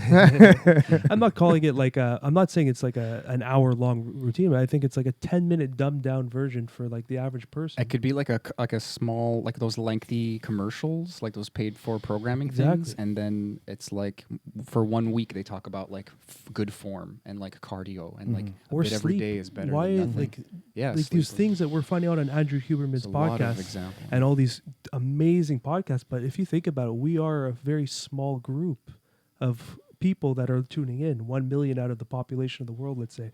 And it's like, this is common knowledge for us, but for so many people, it's the first time they're hearing about And it. we still don't do it right. That's Yeah. the craziest part. But it just, It takes practice. Yeah. It takes time. I just don't see, it is incompetence. That's the way I look at it. I used to think it was more nefarious and there was Or some just type of agenda, but it's really just incompetence stacked on incompetence, and this human response, or it's an evolutionary response or something that we need a quick solution. I think it's just like that's the kind of thing we all look for when there's danger. and the liberal vibe might lend itself to that. Like you're saying, like government should step in. Yeah, and I think all those things are That just makes a lot of not sense. helping the overall response. And it's that we got to go a little bit more uncomfortable and start addressing deeper issues within ourselves and harder questions that maybe, okay, this pandemic is not going to go away so simply, but we can have the best amount of ammunition to attack it for all of us, you know. And it's by doing this, this, and this. Maybe not eating that McDonald's every day or every 2 days. Maybe, okay, let's go into a little bit more healthier style for whatever, you know. And these kind of things that are uncomfortable, we got to have to collectively go into it more as a society, you know. And I think it's crazy. It's more important now more than ever, because our health is directly related to the survivability of the disease. But at the same time, because we're all experiencing this COVID fatigue, this lockdown fatigue, because we've been isolated, because we haven't been able to go to gyms, it becomes a lot harder to have the discipline to do that, to sort of not eat the comfort food when you feel like, holy crap, man, I haven't seen anybody in a month. Yeah.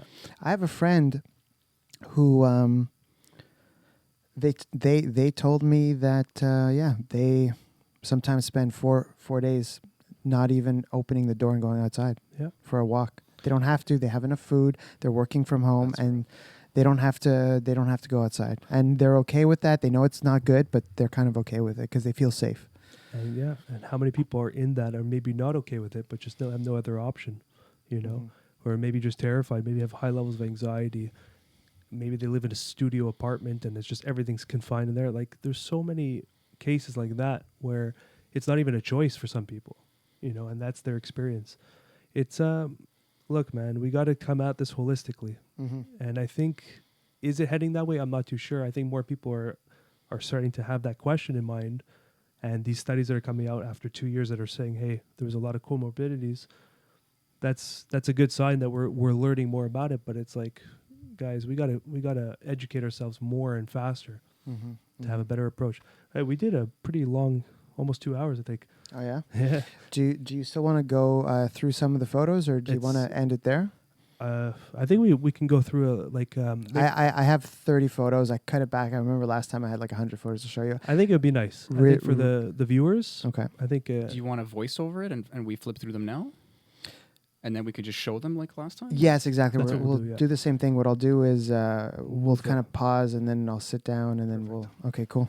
Okay, everyone. So audio people, this will be. We'll try to explain it as we go. is I'll best. try to describe it Yeah. more than last time. Yeah. But if I do invite you to just tune into the YouTube channel to see the visuals, because Dan's artwork is phenomenal. His photography is phenomenal. Well, it is a form of artwork.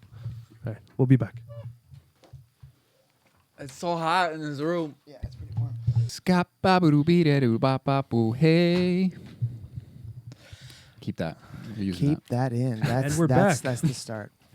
Okay, so here, this first photo is just from, I'm standing actually on the platform, like the stage where the speakers were, and this is just the crowd. Like this is looking down, what's the street name again?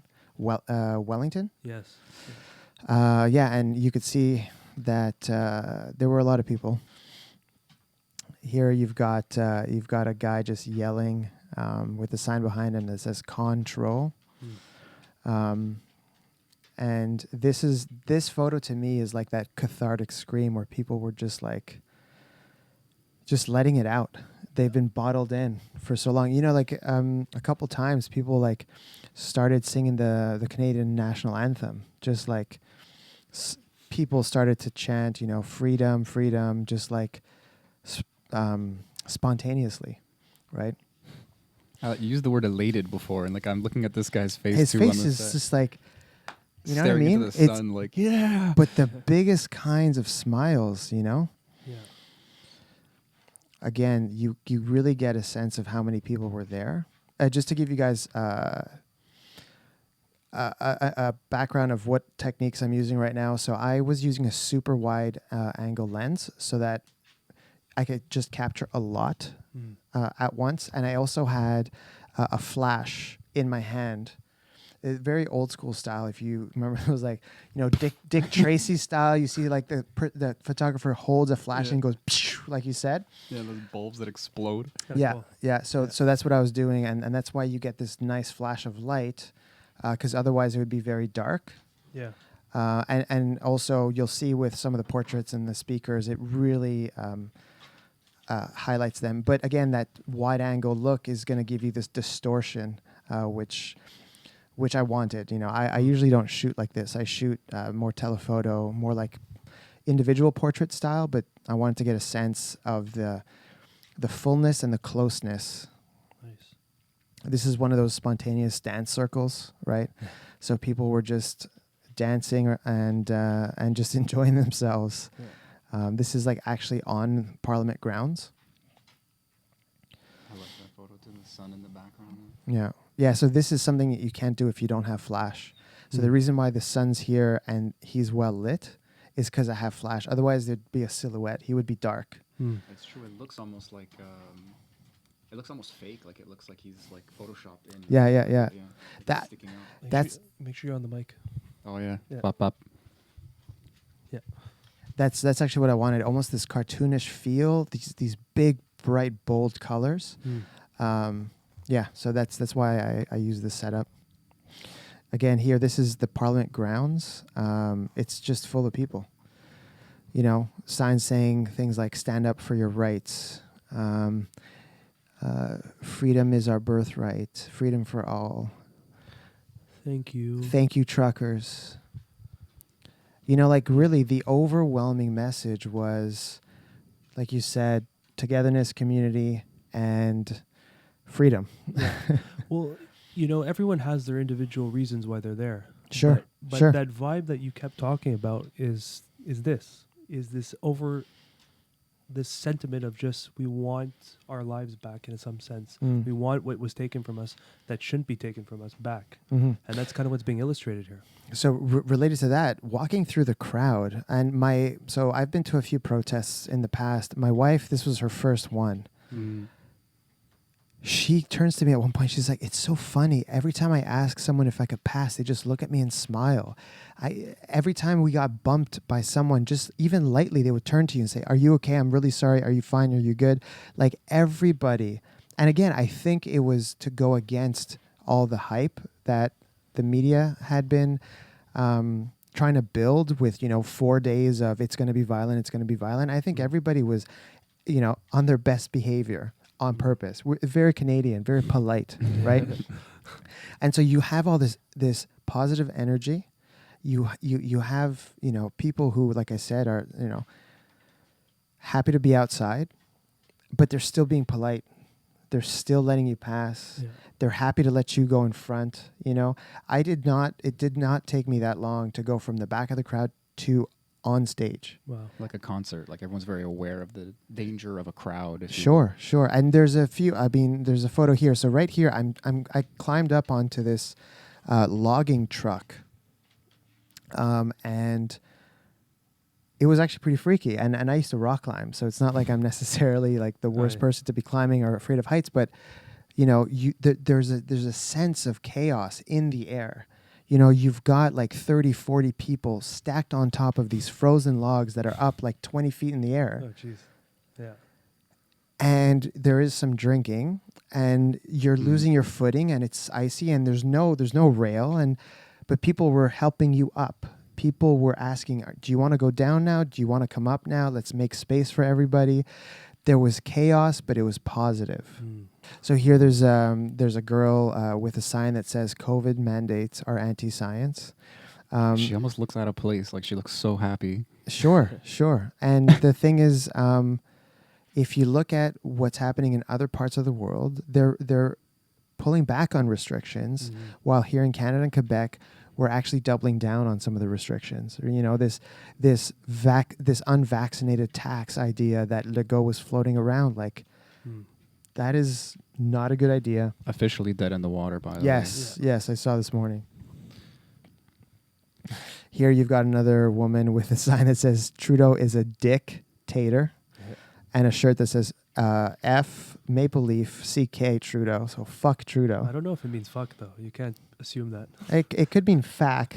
Yeah, like a fact. Fack Trudeau. This guy looks like Trudeau. Well, His with fatter brother. yeah, exactly. So here it's just a black and white photo of these two guys, one with an American flag draped over him, another guy with sunglasses and a camera. And again, like this was the first shot that I took turning my flash on, because again, it's a little bit like I've never been out in a busy crowd with a flash asking people for portraits. I'm really close, by the way. I'm like less than 3 feet away from them. Oh, wow. Okay. That's why they look like they're buildings almost towering back. Yeah. That's what you get, the distortion of the wide angle. Cool. And so this is like my first shot. I take it, I look at it, I'm like, oh man, this is exactly what I saw.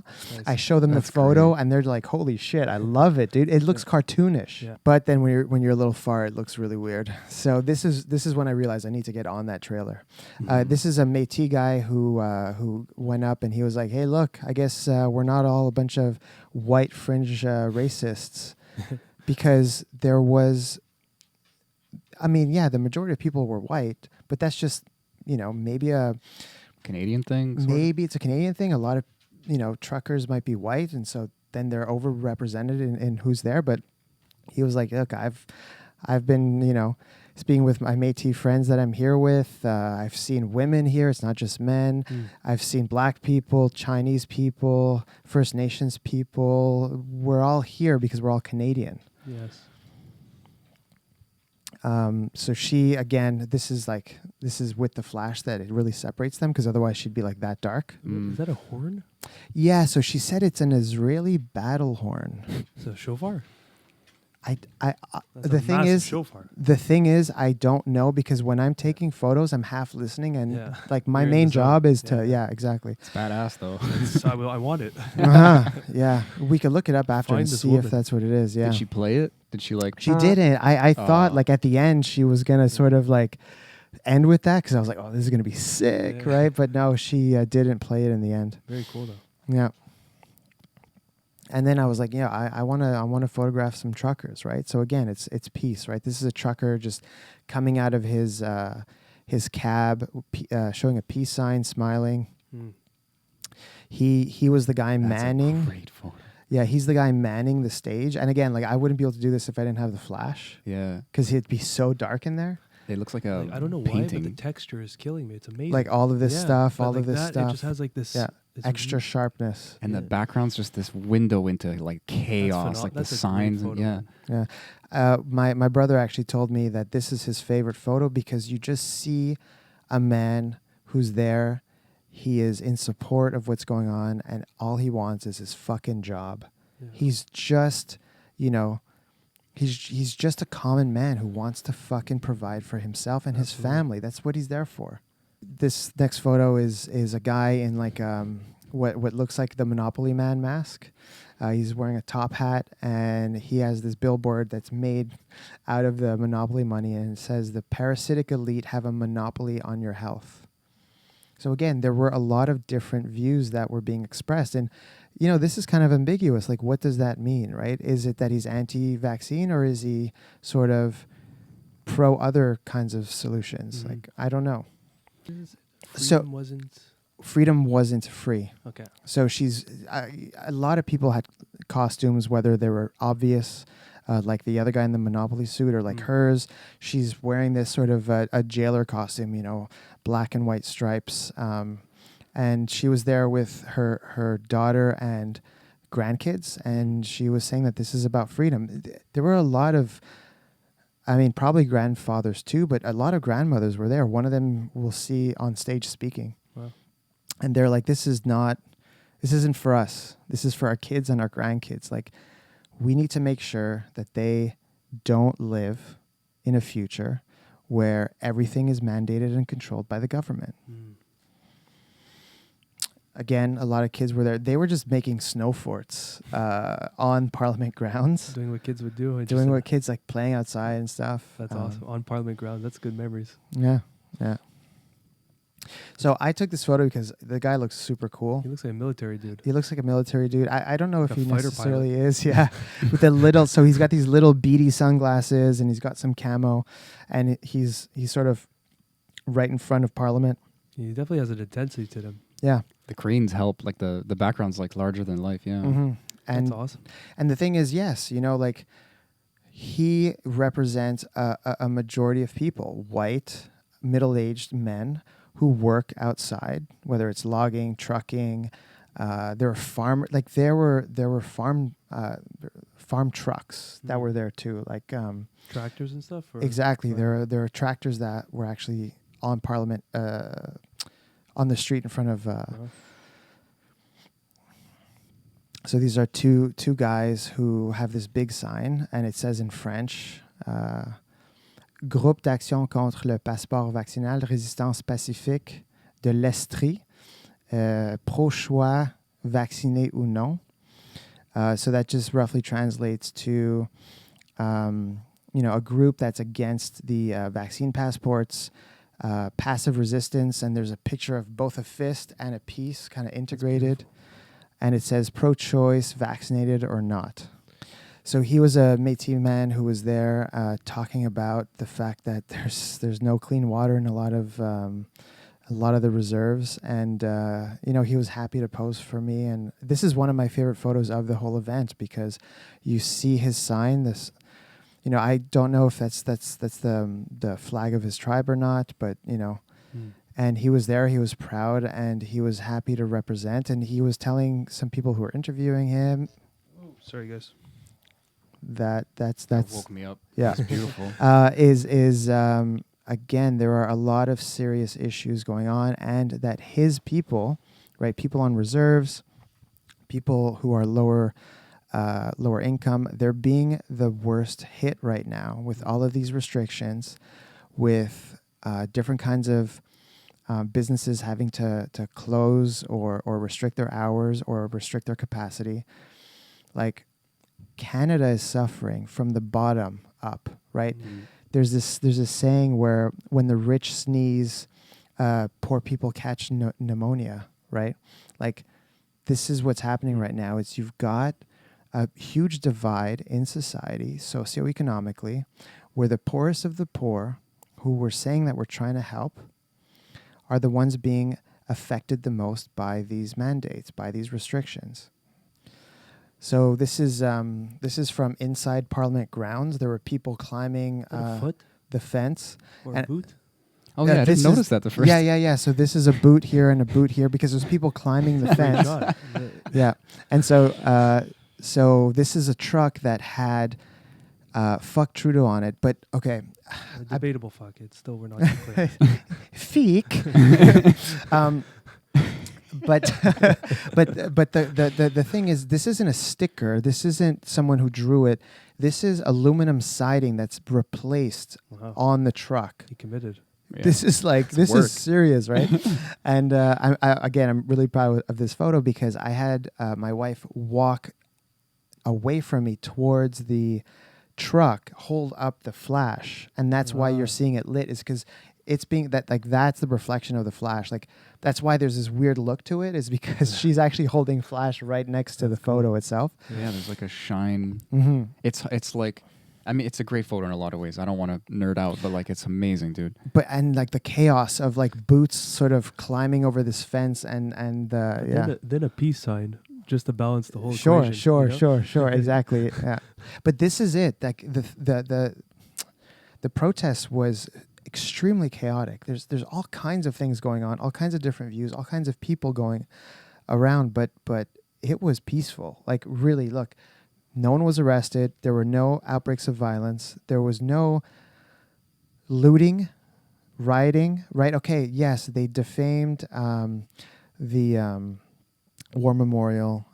They put a stupid shirt on Terry Fox. The homeless food thing. The homeless food thing, like okay, but like those are three things when there's like over 10,000 people Yeah. who are mad at the government. I call that a good turnout. That's pretty damn good. Yeah.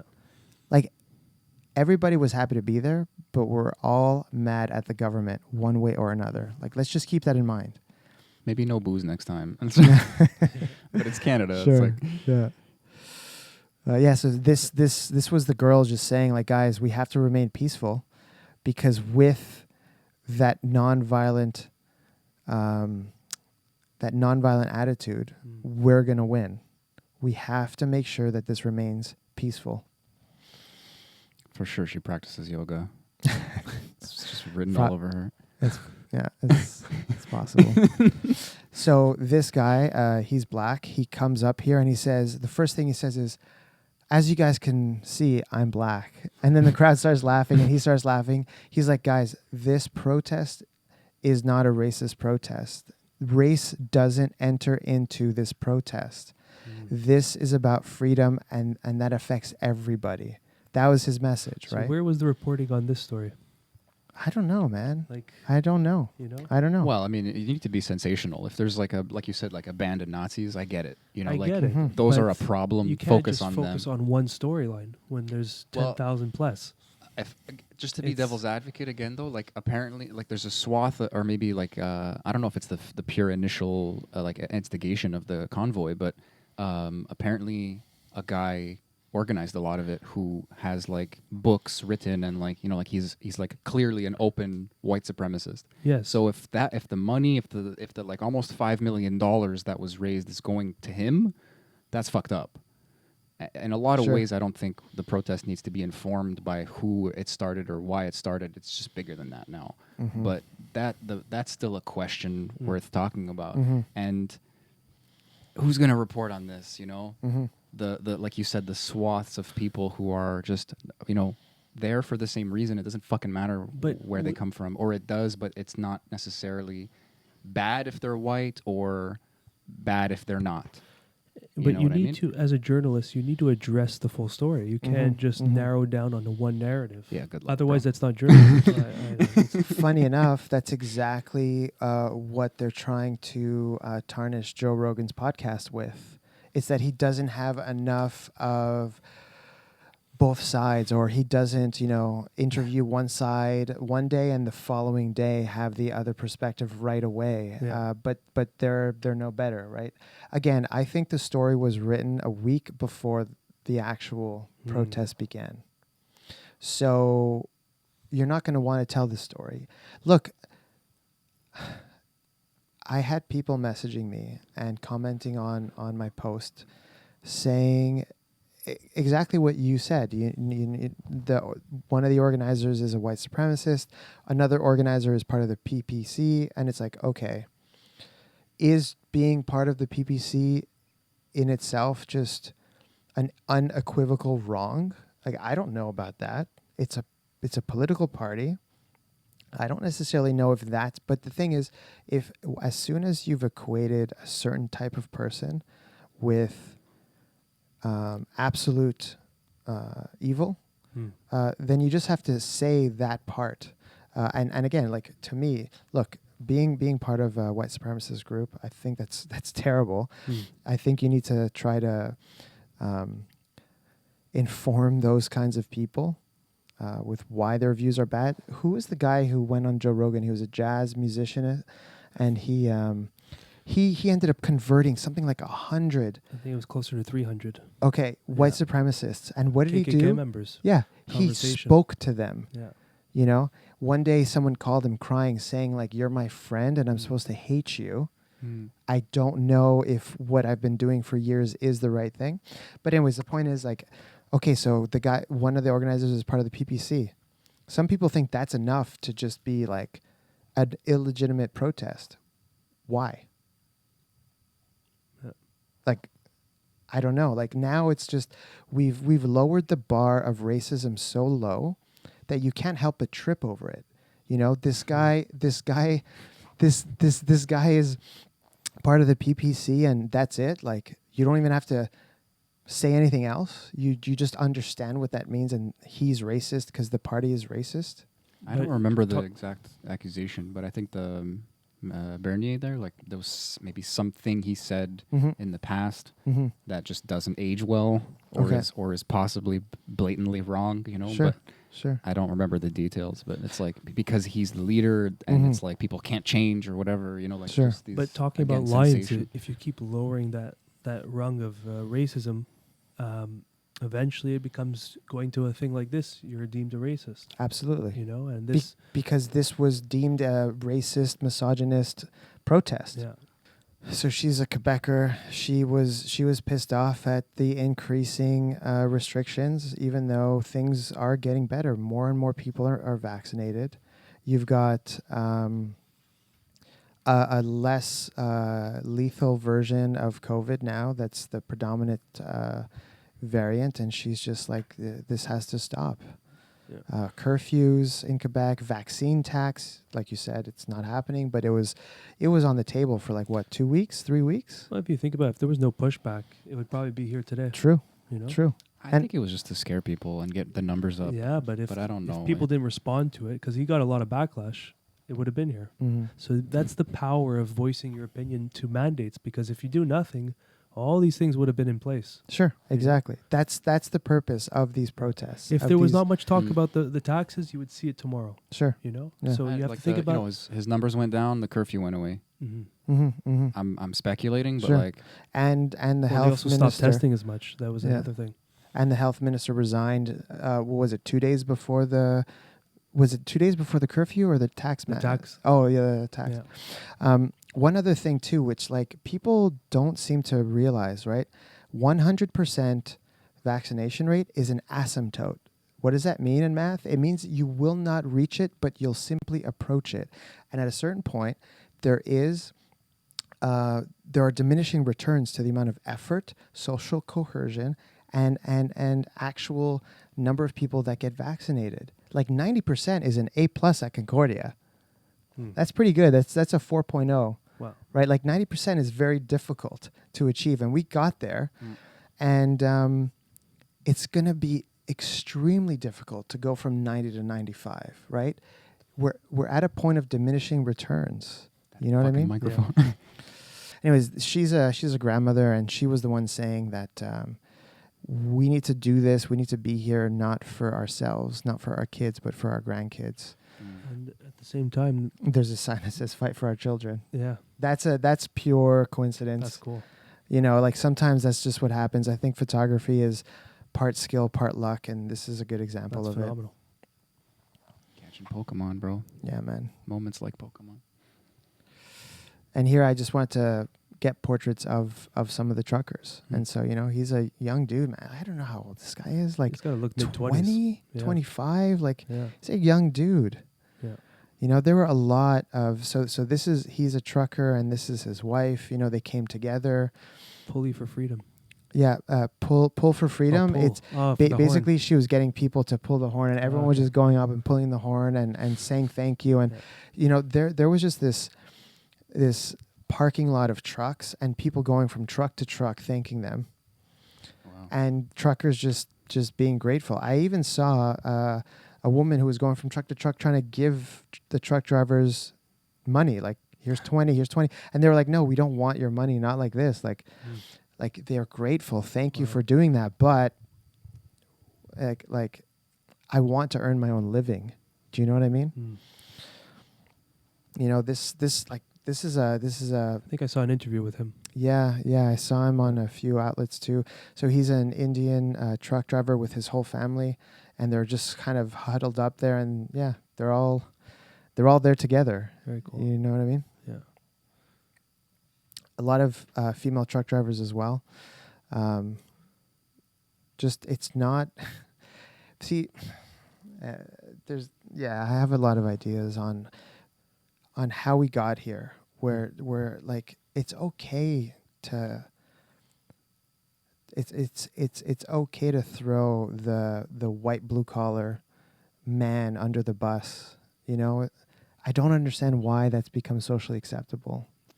And what's really funny is you've got women, you've got ethnic minorities who are also being pulled under the bus with what's going on. Yeah. Anyway. This guy just looked like the burliest of lumberjacks ever. Yeah. You know, I think he was from Alberta or something, but it's just like, and he was just happy to I want a beer with talk that to guy. people. Oh my God. I smell the want barbecue. pints, pints after pints with this guy. These were two Quebec construction workers. I forget where they said that they were from. I spoke to and met a lot of people, so it's hard for me to remember. But yeah, they were cool, and they were just on the back of their truck, Nice. you know, en train de fumer leur cigarette puis boire la Molson. He's got the cig in the gloves. I didn't notice. Yeah. That's perfect. I mean, how much more Canadian can you get? Like this could have been, you know, outside of the Bell Center at a Canadiens game. You know what I mean? So yeah. Anyways, two young guys, and one of them has a Timmy's cup. Good old Tim Hortons. Good old Tim Hortons. Again, this was just another speaker. I don't remember what he was saying, but he was a character. You know, I love the fact that he had his sunglasses on and he's got this like rough kind of a demeanor to him. Yeah. But That's a great photo, though. Like Yeah. it looks like he's handing you the mic. well, he and- was actually giving me the mic, and I was like, no, I'm not here for that. You know, give it to the person behind. I love the brightness with the black and white, though. Like Yeah. just all the black and white pictures look so much. Yeah. They pop even Yeah. though the color's gone. Like it's Yeah. amazing. And I find what's cool too. This is one of the reasons why I love black and white is there is a certain kind of timelessness to it. It's like clearly, you know, there's like technology in the photo, but this could be 10 years old. This could be 20 years old. I don't know. I really like black and white too, because you're focusing on texture much more because you don't have color to sort of interfere with. Yeah, it brings with- the medium back down to something. I don't know. I get Mhm. what you're saying, though. Yeah. So this is one of the truckers. He had a big sign on the back that says, "I'm not racist. I am not an extremist. I am Canadian." And this is the thing, is like this was the sentiment. Like all of these people were slandered on national television by their prime minister, calling them all racist, misogynistic, people who hold unacceptable views, and that essentially they are not Canadian. Because if, you know, like, who are you other than your set of ideas? Mm. And if you're saying that you don't hold the set of ideas of Canadians, you're basically stripping them of their nationality. You're saying you are not Canadian. It's basically a form of exile. Yeah, Mhm. it's like saying get out. Yeah. Mm-hmm. Like you don't I belong think is that here. the It's- next it's step? Mm-hmm. Like, Squirrely for sure. yeah. That's the Dog tax. Dog dog. tax for Nate. I love it. Yeah, Argentinian Mastiff, like Beautiful dog. beautiful dog. Yeah. Loved it. So yeah, that's it. It's a lot less photos than last time. But Yeah. what I could do too is I'll give you guys a link to my Facebook post because I write something with each of the photos, sort of explaining a little bit of what they're looking at or what people were saying at that point in time or what I was feeling when I took the photo. So yeah, I love it, man. Well, thank you for going there, and thank you for your support. Yeah, and we appreciate you, man. It's fucking because like you're taking great pictures, but you also have so much energy in like why and the I don't know, man. Like it's just fun talking to you, dude. Like I love it. I really appreciate it. It's always a pleasure to have you here, brother. Yeah, man. It's the second time, and it was fun, just like the first time. And you know what, everyone, just be kind to each other because this is a beautiful depiction of what being kind to each other looks like. You know, many people with different views, different ideas, but coming together in a pretty much, I would say, almost zero crime rate. Pretty much nothing bad happened. There's Last a couple I checked bad stories. yesterday, yeah. So. But overall, you know, with the height of anxiety, look at what's out there, and everyone was just vibing together. So we can recreate that again, and we can have a better world. We just got to build towards it again. I don't know how far we gone off track, but we can head back there. We'll be fine. Yeah, we'll be fine. I like that. All right, everyone. Thanks. Peace.